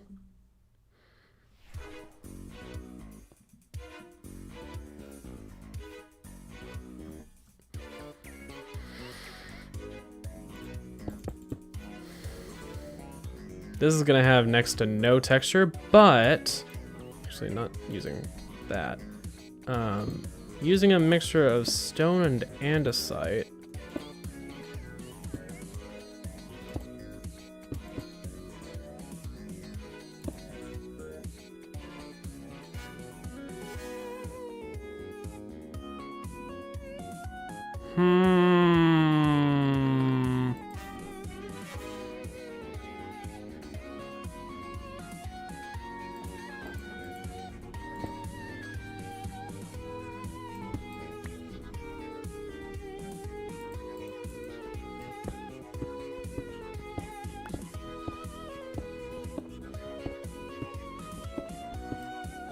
Okay, if I want to do that, I'm gonna need to do gradient probably.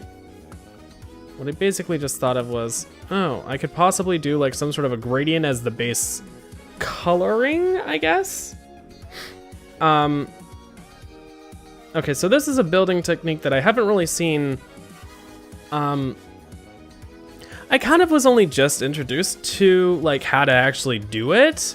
I've kind of always been wondering exactly how to do it, but I guess Green started doing that with his Hermitcraft Season 7 base, his mansion. But so what you want to do is have a handful of blocks that look like they belong in sort of the same family of blocks. So like you can gradient up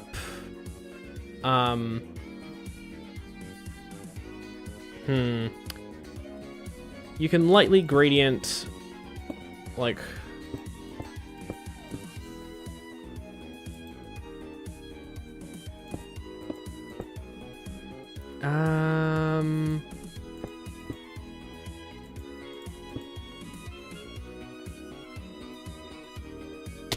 ow. Like, I kind of feel like that's not a great example because of the fact that andesite doesn't flow very nicely into diorite. And also, usually you would want to break up certain textures if you can. So, like, I would intersperse andesite into the stone itself. They're almost the same color. Andesite's slightly lighter. But honestly, if I'm being honest, I don't know if I would go from if I would even use the cobblestone now that I think about it. Like, the texture's just too noisy compared to the rest. But usually what you want to do with that sort of thing is, like, you go based on the color or the average color that the block seems to be. So you tend to get a lot of things like wool and concrete powder and terracotta and concrete. So, like, for instance, if I'm trying to go for the sort of gradient, get it? Gradient? Gradient? Yeah. If I'm going for the gradient, it'll probably have some sort of more conventional gray colors. However, I realize it's 9:09 now. So I guess I'm just gonna have to try and figure this out next time. I'll leave this for myself just as like a reminder, like, hey, time to start working with gradients, because I'm thinking maybe I want to do that. I haven't really done any build experimentation for this yet. I might wind up completely changing things. I like the fixtures right here that I've made. I think these are nice and interesting. It's a matter of how well I can incorporate them. And also whether or not I want to have the windows inside, like the level back or at this level. Because I'm really not sure.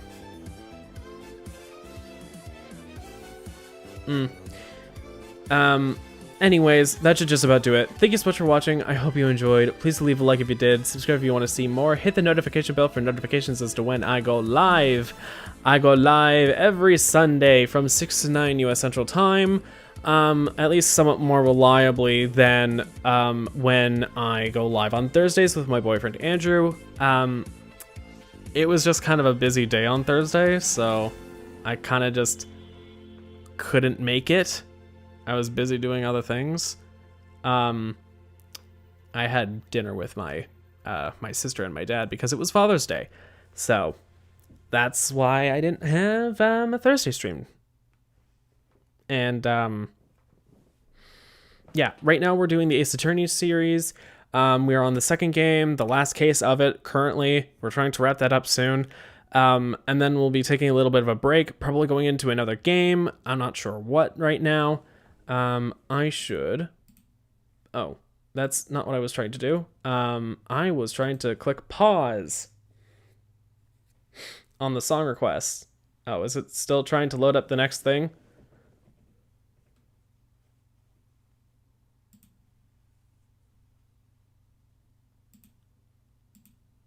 All right, pause, please. So